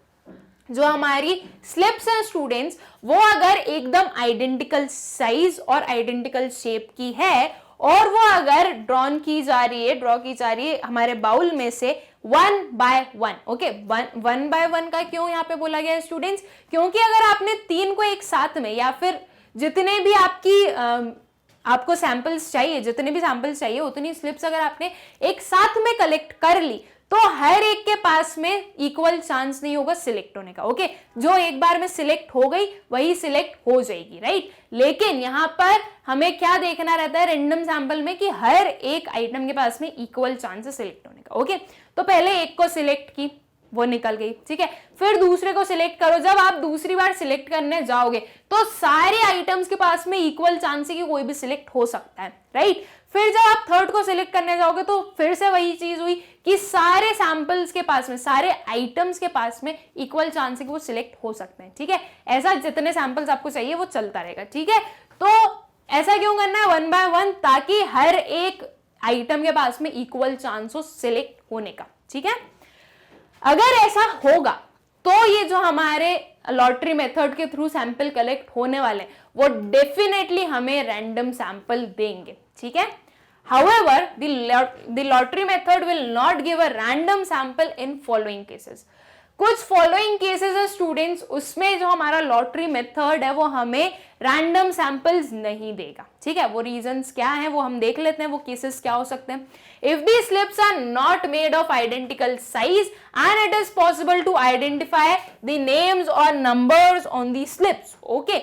मान लीजिए कि आपकी जो slips है वो identical size की नहीं बनाई गई है, ओके, या फिर उसमें कुछ ना कुछ डिफरेंट है, ताकि जो उस पर्टिकुलर स्लिप के अंदर नेम या नंबर रिटर्न है वो आप इजीली आइडेंटिफाई कर सकते हैं, ओके।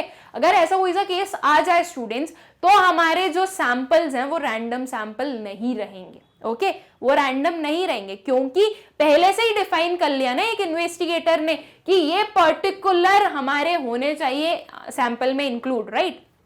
मान लीजिए कि 5 स्लिप्स बनाई गई, ओके, 5 स्लिप्स बनाई गई, उसमें से जो 5 स्लिप्स थी वो ऐसे तो आइडेंटिकल साइज की थी, ओके, देखने में हमें आइडेंटिकल साइज की लगी। फिर इन्हें जब फोल्ड किया गया, ओके, ये 4 फोल्ड्स हुए, ठीक है, तो 4 फोल्ड्स हुए तो 4 स्लिप्स के तो 4 फोल्ड्स किए गए, ओके, लेकिन एक स्लिप के कुछ डिफरेंट फोल्ड करा। क्या करा, यहां से 3 फोल्ड किया एंड एक फोल्ड यहां से किया, ओके। तो ये जो डिफरेंट फोल्ड किया है स्टूडेंट्स, वो इस पर्टिकुलर स्लिप को डिफरेंट बना रही है, राइट। इन सब से कुछ ना कुछ अलग दिखेगी वो स्लिप। अगर आप करके देखिएगा, आप स्लिप्स लीजिएगा, आप दो पेपर लीजिएगा आइडेंटिकल साइज के, ओके, एक को आप फोल्ड कीजिएगा 2 फोल्ड्स में, ओके, एक बार एंड 2 बार, एंड एक को फोल्ड कीजिएगा आप पहले 1, 2 एंड 3 फोल्ड्स में, ठीक है। उसको पहले ऐसे फोल्ड किया एंड देन उसको एक और बार फोल्ड किया, फिर दोनों को कंपेयर कीजिएगा कि क्या दोनों एकदम सेम दिख रही है, वो सेम नहीं दिखेंगे, ओके। और वो सेम नहीं दिखेगी, इसका मतलब क्या हुआ कि ये वाली जो पर्टिकुलर स्लिप है ये डिफरेंट है, ओके, एंड ये स्लिप का बोल दिया गया, या एक इन्वेस्टिगेटर को पता है कि इस पर्टिकुलर स्लिप को सिलेक्ट नहीं करना है, ओके, इस पर्टिकुलर को सिलेक्ट नहीं करना है। बायसनेस आई, ये रैंडमली सिलेक्शन नहीं हुआ, इस वाली स्लिप में जिसका भी नाम या जिसका भी नेम था उसके पास चांस नहीं था कि वो सिलेक्ट हो सके, ठीक है, क्योंकि पहले से डिफाइंड था कि इसे सिलेक्ट करना ही नहीं है। तो अगर वो जब बाउल में से हम निकाल रहे हैं स्लिप, तब अगर वो हाथ में आ भी गई तो उस पर्टिकुलर को हम वापस डाल देंगे, हम दूसरी को उठा लेंगे, ओके, मतलब एक इन्वेस्टिगेटर उस पर्टिकुलर को वापस ड्रॉप करके वहीं के वहीं दूसरी उठा लेगा, ठीक है, ताकि वो इन चारों में से कोई सी हो। तो ये एक रैंडम सिलेक्शन नहीं हुआ, राइट। रैंडम सिलेक्शन क्या होता कि इन 5 स्लिप में जिसके भी नेम्स या नंबर हैं उनके पास इक्वल चांस होता, ओके, लेकिन इसके पास तो चांस है ही नहीं कि वो सिलेक्ट हो सके, ठीक है। If same name or number is written on more than one slip, or if some numbers or number is missed, okay, some name or number, हो सकता है स्टूडेंट्स कि इस पर्टिकुलर सैंपल में से, ओके, इस पर्टिकुलर सैंपल में सब कुछ सही है, ये जो शेप साइज है सब सही है, ओके, ये पर्टिकुलर 5 लोगों का ग्रुप है एंड इसमें से हमें एक को सिलेक्ट करना है, ठीक है, सिर्फ एक को सिलेक्ट करना है। तो हमने क्या किया, इस पर्टिकुलर में एक जो हमारा जो इन्वेस्टिगेटर था वो था बायस, अच्छा खासा बायस था, ओके, उसने क्या किया, इस 5 में सेम नेम या फिर सेम नंबर लिख दिया, ठीक है, कि बस एक को सिलेक्ट करना है ना, तो मुझे बस इसे सिलेक्ट करना है, तो उसने सेम नेम या नंबर लिख दिया। तो उन 5 लिस्ट में है तो एक ही पर्सन का नाम, राइट, तो आप किसी को भी सिलेक्ट करो वो एक ही पर्सन सिलेक्ट होने वाला है, ये बायसनेस हुई। और जो बाकी के 4 हैं उनके पास ना ही इक्वल चांस है कि वो सिलेक्ट हो सके। क्यों नहीं है इक्वल चांस, क्योंकि उनका नेम ही नहीं है इस पर्टिकुलर में, ओके। तो ये एक हमें रैंडम सैंपल नहीं दे रहा है, ओके, ये तो प्री प्लान सैंपल था कि भाई हमें तो इस पर्टिकुलर को सिलेक्ट करना है, ठीक है। या फिर ये भी हो सकता है स्टूडेंट्स कि किसी के नेम्स या नंबर जो है वो मिस कर दिए गए, ओके। मिस करने वाले किस केस में हो सकते हैं, मान लीजिए बहुत लार्ज सैंपल है हमारे पास में 100 यूनिट्स का, ठीक है, 100 यूनिट्स का सैंपल है, तो 100 यूनिट्स का मतलब कि आपके पास में 100 स्लिप्स होनी चाहिए। एक इन्वेस्टिगेटर ने 100 स्लिप्स तो बनाई, ओके, जब बहुत सारे लोगों के बीच में था वो, तो उसने 100 स्लिप्स बनाई, 100 स्लिप्स में सबके नेम थे, ठीक है, लेकिन जब उसने उसको पर्टिकुलर को बाउल में डाला तो उसने एक स्लिप पहले ही आइडेंटिफाई कर ली थी कि इस पर्टिकुलर को बाउल में नहीं डालना है, ठीक है। तो उसने सिर्फ 99 स्लिप्स को बाउल में डाला है, ओके। और वो जो एक स्लिप थी उसने अपने पॉकेट में रख ली, छुपा ली उसे, ठीक है, क्योंकि उसने पहले ही आइडेंटिफाई कर लिया था कि इस पर्टिकुलर आइटम को मुझे एज अ सैंपल सिलेक्ट करना ही नहीं है, ओके। तो उसने उसे बाउल में ही नहीं डाला, मतलब क्या, उसका नंबर जो है या उसका जो नेम है वो उस बाउल में से मिस्ड है, ओके, उस बाउल में है ही नहीं, तो उस पर्टिकुलर का सिलेक्शन होना ही नहीं है, ओके। तो ये एक नॉन रैंडम सिलेक्शन हुआ, ओके। यहां पर अब फिर वो रैंडम सैंपल वाली बात नहीं हुई, ठीक है, ये क्या हुआ, नॉन रैंडम सैंपल हुआ, ठीक है। तो वैसे तो हमारा जो लॉटरी मेथड है वो हमें रैंडम सैंपल्स ही देता है, लेकिन ये कुछ केसेस हैं जिन केसेस में हमें रैंडम सैंपल देखने के लिए नहीं मिलता, ओके। देन जो हमारा क्वेश्चन नंबर 13 है वो क्या है, देखिए हम वो समझते हैं अब। Explain the procedure of selecting a random sample of 3 students out of 10 in your class by using random number tables, okay।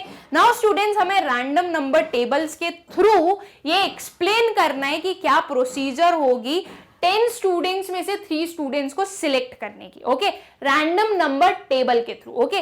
Random number table को कैसे यूज किया जाता है वो हमने पढ़ा था जब हमने रैंडम नंबर टेबल के बारे में पढ़ा था, ओके। रैंडम सैम्पलिंग में हमने ये चीज पढ़ी थी, ठीक है। तो अब देखते हैं एक और बार कि रैंडम नंबर टेबल के थ्रू हम कैसे सिलेक्ट करते हैं 3 आइटम्स को, क्या 3 स्टूडेंट्स को, ठीक है। So random number tables are available either in a published form और can be generated by using appropriate software packages, okay. या तो स्टूडेंट्स हम लोगों को पब्लिश्ड फॉर्म में अवेलेबल होते हैं रैंडम नंबर टेबल्स, या फिर वो हम किसी एप्रोप्रिएट सॉफ्टवेयर के थ्रू बना सकते हैं, ओके, खुद भी जनरेट कर सकते हैं उसे। So the procedure of selecting random sample of 3 students out of 10 in a class is as follows, okay. क्या प्रोसीजर होने वाली है 3 स्टूडेंट्स का सिलेक्शन करने में आउट ऑफ 10 स्टूडेंट्स में से एक क्लास में, वो देखते हैं आप, ठीक है। So assign a specific number between 1 to 10 to all students. सबसे पहले तो जितने आपके स्टूडेंट्स हैं ना उन्हें उन्हीं सभी को नंबर देना है हमें, ओके। 1 to 10 नंबर्स देने हैं हमें, ठीक है। 1 2 3 4 5 6 7 8 9 10 सबके नंबर्स हो गए। Then as the largest serial number is 10 we will consult 2-digit random number in sequence, okay। अब जो हमारा लार्जेस्ट नंबर है वो क्या है, 10, 2 डिजिट नंबर है, तो हम 2 डिजिट का रैंडम टेबल प्रेफर करेंगे, ठीक है। We will select 3 numbers randomly. We will skip the random number greater than 10 as there is no student number greater than 10. Okay. अब हम क्या करेंगे, अब हम सिलेक्ट करेंगे रैंडमली उस टेबल में से किसी भी 3 स्टूडेंट्स को, ओके। और अगर कोई भी नंबर 10 से ज्यादा आ रहा है तो उस नंबर को हम स्किप करेंगे, बिकॉज मैक्सिमम नंबर जो है, जो मैक्सिमम वाला नंबर है वो क्या है, 10 है, ओके। सो रैंडम नंबर टेबल्स कैसे होते हैं स्टूडेंट्स, ये कुछ ऐसा टेबल होगा हमारे पास में, ओके। हर एक ब्लॉक, हर एक रो में कुछ कुछ नंबर्स गिवन होंगे, ओके। वो जो नंबर्स होंगे स्टूडेंट्स वो 1 to 10 होंगे, ये जरूरी नहीं है, ओके। वो 10 से ज्यादा कुछ भी हो सकते हैं, 10 से कम भी हो सकते हैं, ओके, लेकिन वो रिपीट भी नहीं होंगे, ओके। एक नंबर एक ही बार आएगा, ऐसे करके हमारे कुछ नंबर्स होने वाले हैं, ठीक है। अब इन नंबर्स को ये जब पूरा फिल हो जाएगा तो इन नंबर्स में से हम रैंडमली 3 नंबर्स को सिलेक्ट करेंगे, ठीक है। अगर यहां से स्टार्ट किया है तो यहां से पूरा प्रोसीजर में चलेगा यहां तक, ओके, एंड 3 नंबर्स का सिलेक्शन होगा। अगर जो नंबर्स आ रहे हैं, ओके, रैंडम सिलेक्शन में जो नंबर हमारे सामने आ रहे हैं वो अगर 10 से ज्यादा है, 10 से बड़े हैं तो हम उसे स्किप कर देंगे, ओके। जैसे अगर 11 आ गया तो हम 11 को स्किप करेंगे, नेक्स्ट वाले पे चले जाएंगे। नेक्स्ट वाला 50 है, 50 भी बड़ा है तो हमने 50 को भी स्किप किया एंड देन उसके नेक्स्ट पे चले गए, ठीक है। ऐसे करके हम अपने 3 स्टूडेंट्स को सिलेक्ट करेंगे, ओके।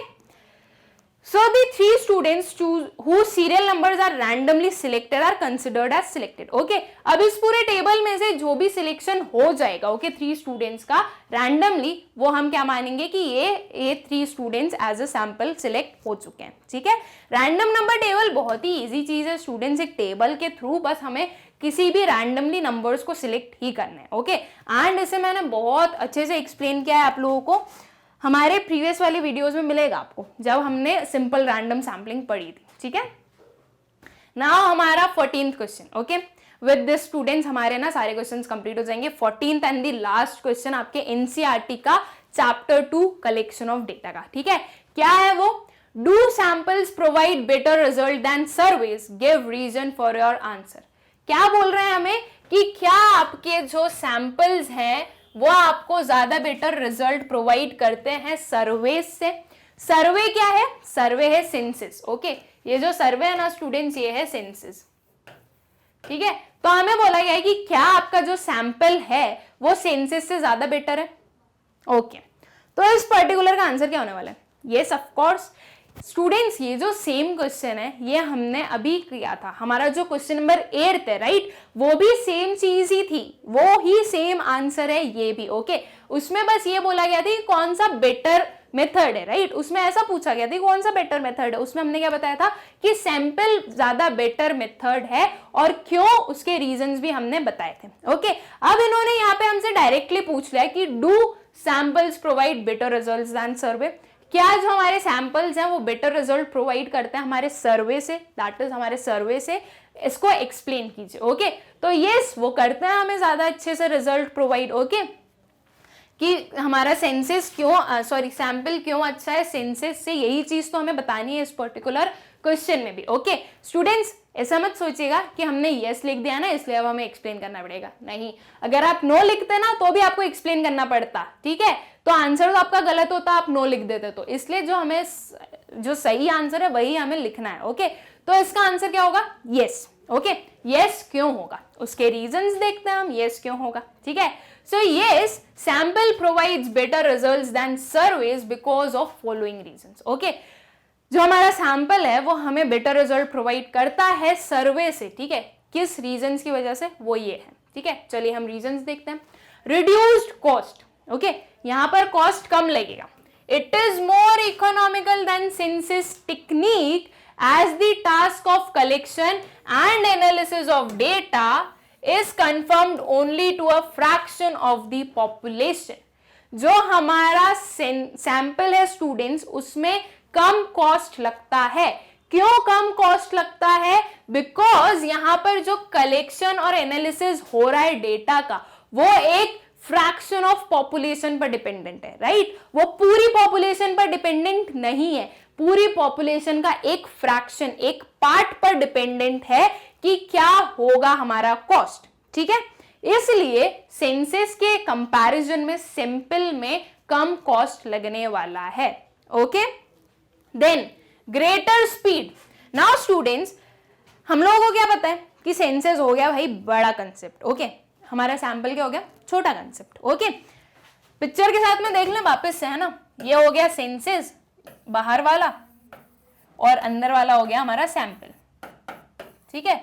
तो अब अगर कुछ भी प्रोसीजर परफॉर्म करनी है या कुछ भी इंक्वायरी करनी है तो इस छोटे वाले पार्ट में ज्यादा जल्दी कंप्लीट होगी या बाहर वाले पार्ट में ज्यादा जल्दी कंप्लीट होगी?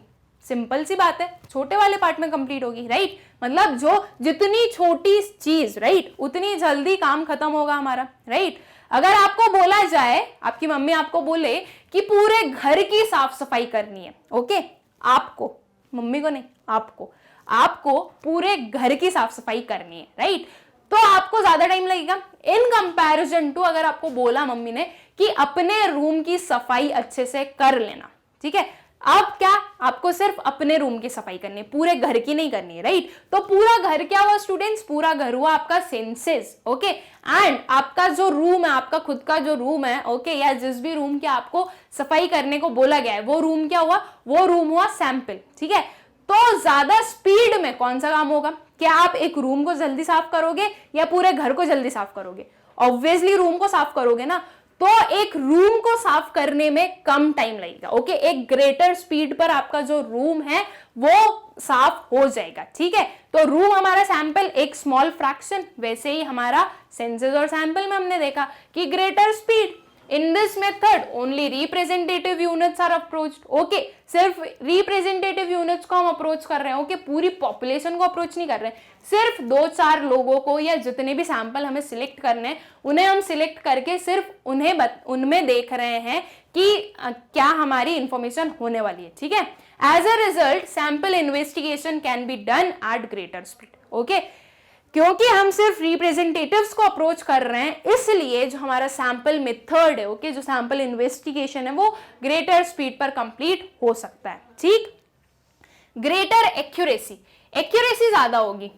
स्टूडेंट्स, अगर आपको बोला कि पूरे घर की सफाई करनी है, आप ना सफाई करते करते थक जाओगे और कहीं ना कहीं ऐसा होगा ना कि आप कोई से रूम में अच्छे से सफाई नहीं कर रहे हो, या जहां आप थक गए हो फिर आप ना बस ऐसे करोगे कि अब मम्मी ने बोला है तो करना पड़ेगा, अदरवाइज हम करते नहीं, मम्मी की डांट से बचने के लिए बस हम कर रहे हैं सफाई, ओके, तो आप उतनी अच्छे से नहीं करोगे। अगर आपको बोला गया सिर्फ एक रूम साफ करने के लिए, ओके, एक रूम साफ करने के लिए बोला, अरे आप तो बिल्कुल ऐसे थे, अरे मम्मी देखो मैं अब भी करके बता दूंगा, मम्मी को खुश कर देंगे यार, थोड़ा कुछ अच्छा मिलेगा, हो सकता है मम्मी हमारी थोड़ी पॉकेट मनी दे दे हमें एक्स्ट्रा में, तो चलो हम बाद में जाके पार्टी कर लेंगे, राइट, ये केस हो सकता है। तो एक रूम साफ करने की बोला तो आपने बहुत अच्छे से करा, ठीक है, तो एक्यूरेसी ज्यादा किसमें हुई, जब आपने एक रूम साफ किया, ओके, इन कंपैरिजन टू जब आप पूरे घर को साफ कर रहे हो, ठीक है।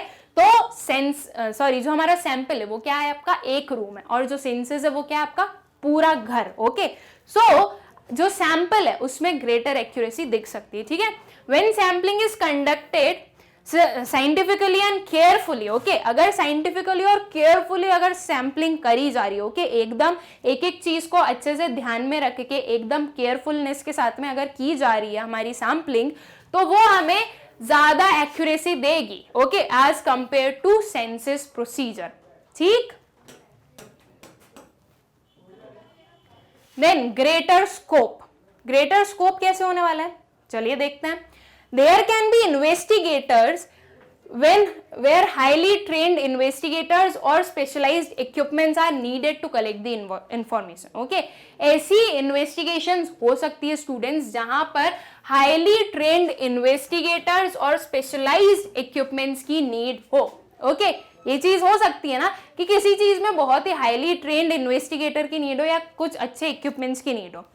तो अगर ऐसी कोई भी सिचुएशन आई स्टूडेंट्स, तो अगर एक छोटे स्केल पर कोई भी सर्वे कंडक्ट किया जा रहा है तो उसमें हम ग्रेटर स्कोप देख सकते हैं। ये जो इन्वेस्टिगेटर्स हैं, ये जो स्पेशलाइज्ड इक्विपमेंट्स हैं, उनका हम अच्छे से यूसेज देख सकते हैं। लेकिन अगर एक बहुत ही लार्ज स्केल पर की जा रही है कोई भी स्टडी, पूरी पॉपुलेशन को इंक्लूड किया जा रहा है, तो ये चीज डिफिकल्ट होगी कि हम ट्रेंड इन्वेस्टिगेटर्स को लाएं, ओके, बिकॉज इन्वेस्टिगेटर्स एकदम ट्रेंड वाले बहुत ही लिमिटेड होंगे नंबर में, और जो स्पेशलाइज्ड इक्विपमेंट्स चाहिए वो भी लिमिटेड होंगे, तो हम एक लार्ज स्केल पर नहीं ये पर्टिकुलर इन्वेस्टिगेशन को प्रोसीड कर पाएंगे, ओके।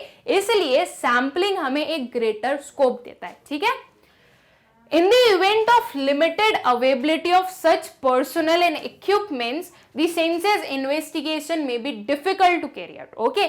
अगर बहुत लिमिटेड अवेलेबिलिटी हो पर्सनल की या फिर इक्विपमेंट्स की, तो जो हमारा सेंसस इन्वेस्टिगेशन है वो डिफिकल्ट होगा उसे कैरी करना, ओके, उसे प्रोसीड करना सेंसस को, ठीक है। In such cases, sampling procedure is more readily adaptable than census method. Okay, ऐसी procedures में जो हमारी sampling होती है वो ज्यादा adaptable होती है as compared to census method. Okay, I hope students इतने सारे points आप लोगों को अच्छे से clear होंगे। वैसे भी ये points का तो revision चल रहा है ना, हमने एक बार तो सब कुछ अच्छे से पढ़ लिया है, लेकिन फिर भी पढ़ेंगे। अब जब क्वेश्चन पूछा है तो ऐसा नहीं है कि बस स्टूडेंट्स आप लोग वो समझ लीजिएगा जो आंसर नंबर 8 में था, नहीं, मैं वापस आपको बताऊंगी, हो सकता है कि तब आपको कुछ समझ में ना आया हो, अब आप समझ जाएं उसे, ठीक है। तो ये सारी चीजें हम वापस इसीलिए पढ़ ही रहे हैं, ठीक है। Then administrative convenience, administrative convenience अच्छे से एडमिनिस्टर कर सकते हैं, ओके, अच्छे से एडमिनिस्टर हो सकता है, okay.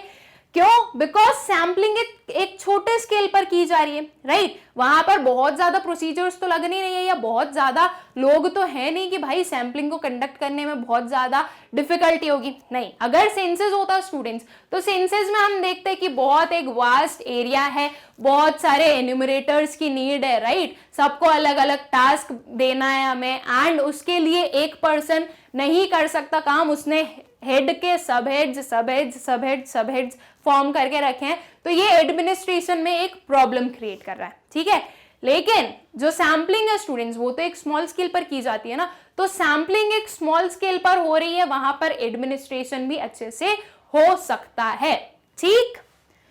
So in case of sampling, scale of operation remains at low level. Okay, जो scale of operation है वो low level पर है. Okay, so planning, organizing and supervision can be conveniently managed, which leads to administrative convenience. Okay, ये जो हमारे planning, organising, supervision है, ये सारे बहुत ही कन्वीनियंटली मैनेज किए जा सकते हैं. ओके, बहुत कन्वीनियंट वे में ये सारी प्रोसीजर्स अंडरटेक की जा सकती है. इसलिए जो हमारा सैम्पलिंग मेथड होता है स्टूडेंट्स, वो कैसा होता है, वो कन्वीनियंट होता है एडमिनिस्ट्रेशन के टर्म्स में भी. Okay, then scientific approach. Okay, जो हमारा सैंपल है वो एक साइंटिफिक अप्रोच बताता है हमें as compare to census. Okay, so sample investigation is more scientific than census investigation as it is possible to determine the extent of reliability of its result. Okay, ये ज्यादा scientific क्यों है students, because यहां पर determine किया जा सकता है कि आपके जो रिजल्ट्स हैं वो कितने रिलायबल हैं. ओके, एग्जाम्पल ले वापस वही साफ सफाई वाला, राइट, लेते हैं. चलिए ठीक है, पूरे घर की अगर आपने साफ सफाई की स्टूडेंट्स, तो आपकी मम्मी जो है ना वो एकदम अच्छे से नहीं चेक कर पाएंगी कि आपने कितनी अच्छे से की, कितनी अच्छे से नहीं की. ओके, हो सकता है कि मम्मा ने जिस रूम में चेक किया उसमें आपने बहुत अच्छे से सफाई की, हो सकता है एक और रूम में वो गई तो वहां पर उतनी अच्छे से सफाई नहीं देखी उन्हें. ओके, तो यहाँ पर रिलायबिलिटी नहीं है कि कितना रिलाय करो आप उस डेटा पे कि हाँ भैया इस पर्टिकुलर पर्सन ने बहुत अच्छे से सफाई की है. ओके, उतना रिलायबल नहीं है. लेकिन वही चीज अगर आप सिर्फ एक रूम की सफाई कर रहे हो तो मम्मी अच्छे से ऐसे कोने कोने में ना अच्छे से चेक करके बता सकती है कि आपने कितनी अच्छे से सफाई की है. ठीक है, तो कौन सा डेटा पे ज्यादा रिलाय कर सकते हैं स्टूडेंट्स, हम छोटे वाले पे, राइट, कि आपने रूम में कितनी अच्छी सफाई की, राइट, वो ज्यादा एक्यूरेट होगा, राइट. तो वैसे ही सैंपल जो होता है, सैंपल का जो रिजल्ट आने वाला है वो ज्यादा रिलायबल है एज कंपेयर टू सेंसस. ठीक है, दिस में not always be possible in census method. Okay, ये हमेशा पॉसिबल नहीं होता है सेंसस मेथड में. ठीक है, सेंसस मेथड में हम बोलते हैं कि जो रिजल्ट्स आने वाले वो एक्यूरेट आएंगे, लेकिन फिर भी जरूरी नहीं है कि हमेशा एक्यूरेट ही आए. ओके, वहां पे कुछ ना कुछ मिस्टेक्स भी हो सकती है. ठीक है, और जो हमारा सैंपल होता है स्टूडेंट्स, उसमें हम अपनी एक्यूरेसी को चेक भी कर सकते हैं. ओके, वो पॉसिबल क्यों होता है, बिकॉज ये एक स्मॉल साइज पे अंडरटेक की जाती है, राइट, हमारी जो सैम्पलिंग है. और जो सेंसस है वो बहुत ही लार्ज एरिया, मतलब एक एक यूनिट को हम जब इंक्लूड कर रहे हैं हमारी पॉपुलेशन की हमारे इन्वेस्टिगेशन में, तो वो एक लार्ज स्केल बना देता है. ओके, तो इसलिए जो हमारा सैंपल है वो हम ज्यादा अच्छे से रिलाय कर सकते हैं सैंपल के रिजल्ट्स पे एज कंपेयर टू सेंसस. ठीक है, देन डिटेल्ड इंक्वायरी. जो हमारा सैंपल है स्टूडेंट्स, उसमें डिटेल्ड इंक्वायरी मिल सकती है हमें. ओके, मतलब जो रिस्पोंडेंट्स हैं हम उनसे अच्छे से इन डेप्थ इंफॉर्मेशन कलेक्ट कर सकते हैं किसी भी एक सब्जेक्ट पर. ओके, किसी भी एक स्टडी पर. ओके, वही एग्जाम्पल वापस कंटिन्यू. ओके, घर की साफ सफाई, मम्मा को डिटेल्ड इंक्वायरी मिलेगी अगर आप सिर्फ एक रूम की सफाई कर रहे हो तो, राइट, इन कंपैरिजन टू अगर आप पूरे घर की सफाई कर रहे हो. ओके, एक रूम की सफाई की है, मम्मा को क्या चेक करना है, सिर्फ एक ही रूम चेक करना है. वो आएंगी, वो ऐसे इतनी अच्छे से चेक करेंगे ना. वैसे भी पता है यार, मम्मी की ना नजरें बहुत तेज होती है, बच नहीं पाते अपन, है ना, बहुत मुश्किल है यार, क्या करें, राइट. तो वैसे ही मम्मी जो है ना वो बहुत डिटेल इंक्वायरी करेगी, एक एक कॉर्नर पर अच्छे से देखेंगी, एक एक जो वहां पे हमारे सामान रखे होंगे उन पे देखेंगी कि कहीं भी थोड़ा बहुत भी डस्ट तो नहीं है, राइट, एक डिटेल्ड इंक्वायरी मिली उन्हें. ओके, यही केस अगर आप पूरे घर की सफाई करते हैं, ओके, तो इतनी डिटेल्ड इंक्वायरी नहीं मिलती, क्योंकि मम्मी एक एक रूम में जाके नहीं चेक करती कि आपने कितने अच्छे से साफ किया है, कितने अच्छे से नहीं किया है. Okay,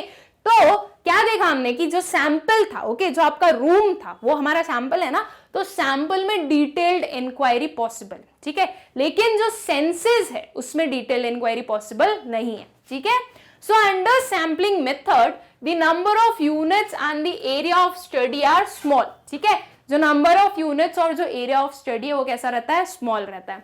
so it is possible to collect detail and in depth information about the population under study. Okay, इसलिए ये चीज पॉसिबल है कि आपको डिटेल और इन डेप्थ इंफॉर्मेशन मिल जाए किसी भी एक पॉपुलेशन के बारे में, जो कि आप जिस भी पॉपुलेशन पर आप स्टडी कर रहे हो. ठीक है, देन एक्सेप्शनल एप्लीकेबिलिटी, कुछ एक्सेप्शनल केसेस होते हैं स्टूडेंट्स जहां पर सेंसेस का यूज नहीं हो सकता, सिर्फ सैंपल का यूज हो सकता है। ओके, तो उन केसेस में क्या पता चल रहा है हमें कि जो हमारा सैंपल है वो ज्यादा बेटर ऑप्शन है एज कंपेयर टू हमारा सेंसेस। ठीक है, so there may be circumstances when sampling is the only alternative. Okay, for example, if the size of population is infinitely large and or the population is spread over a large geographical area, it may be difficult to collect information using census method. Okay, आपकी population बहुत large है, ठीक है,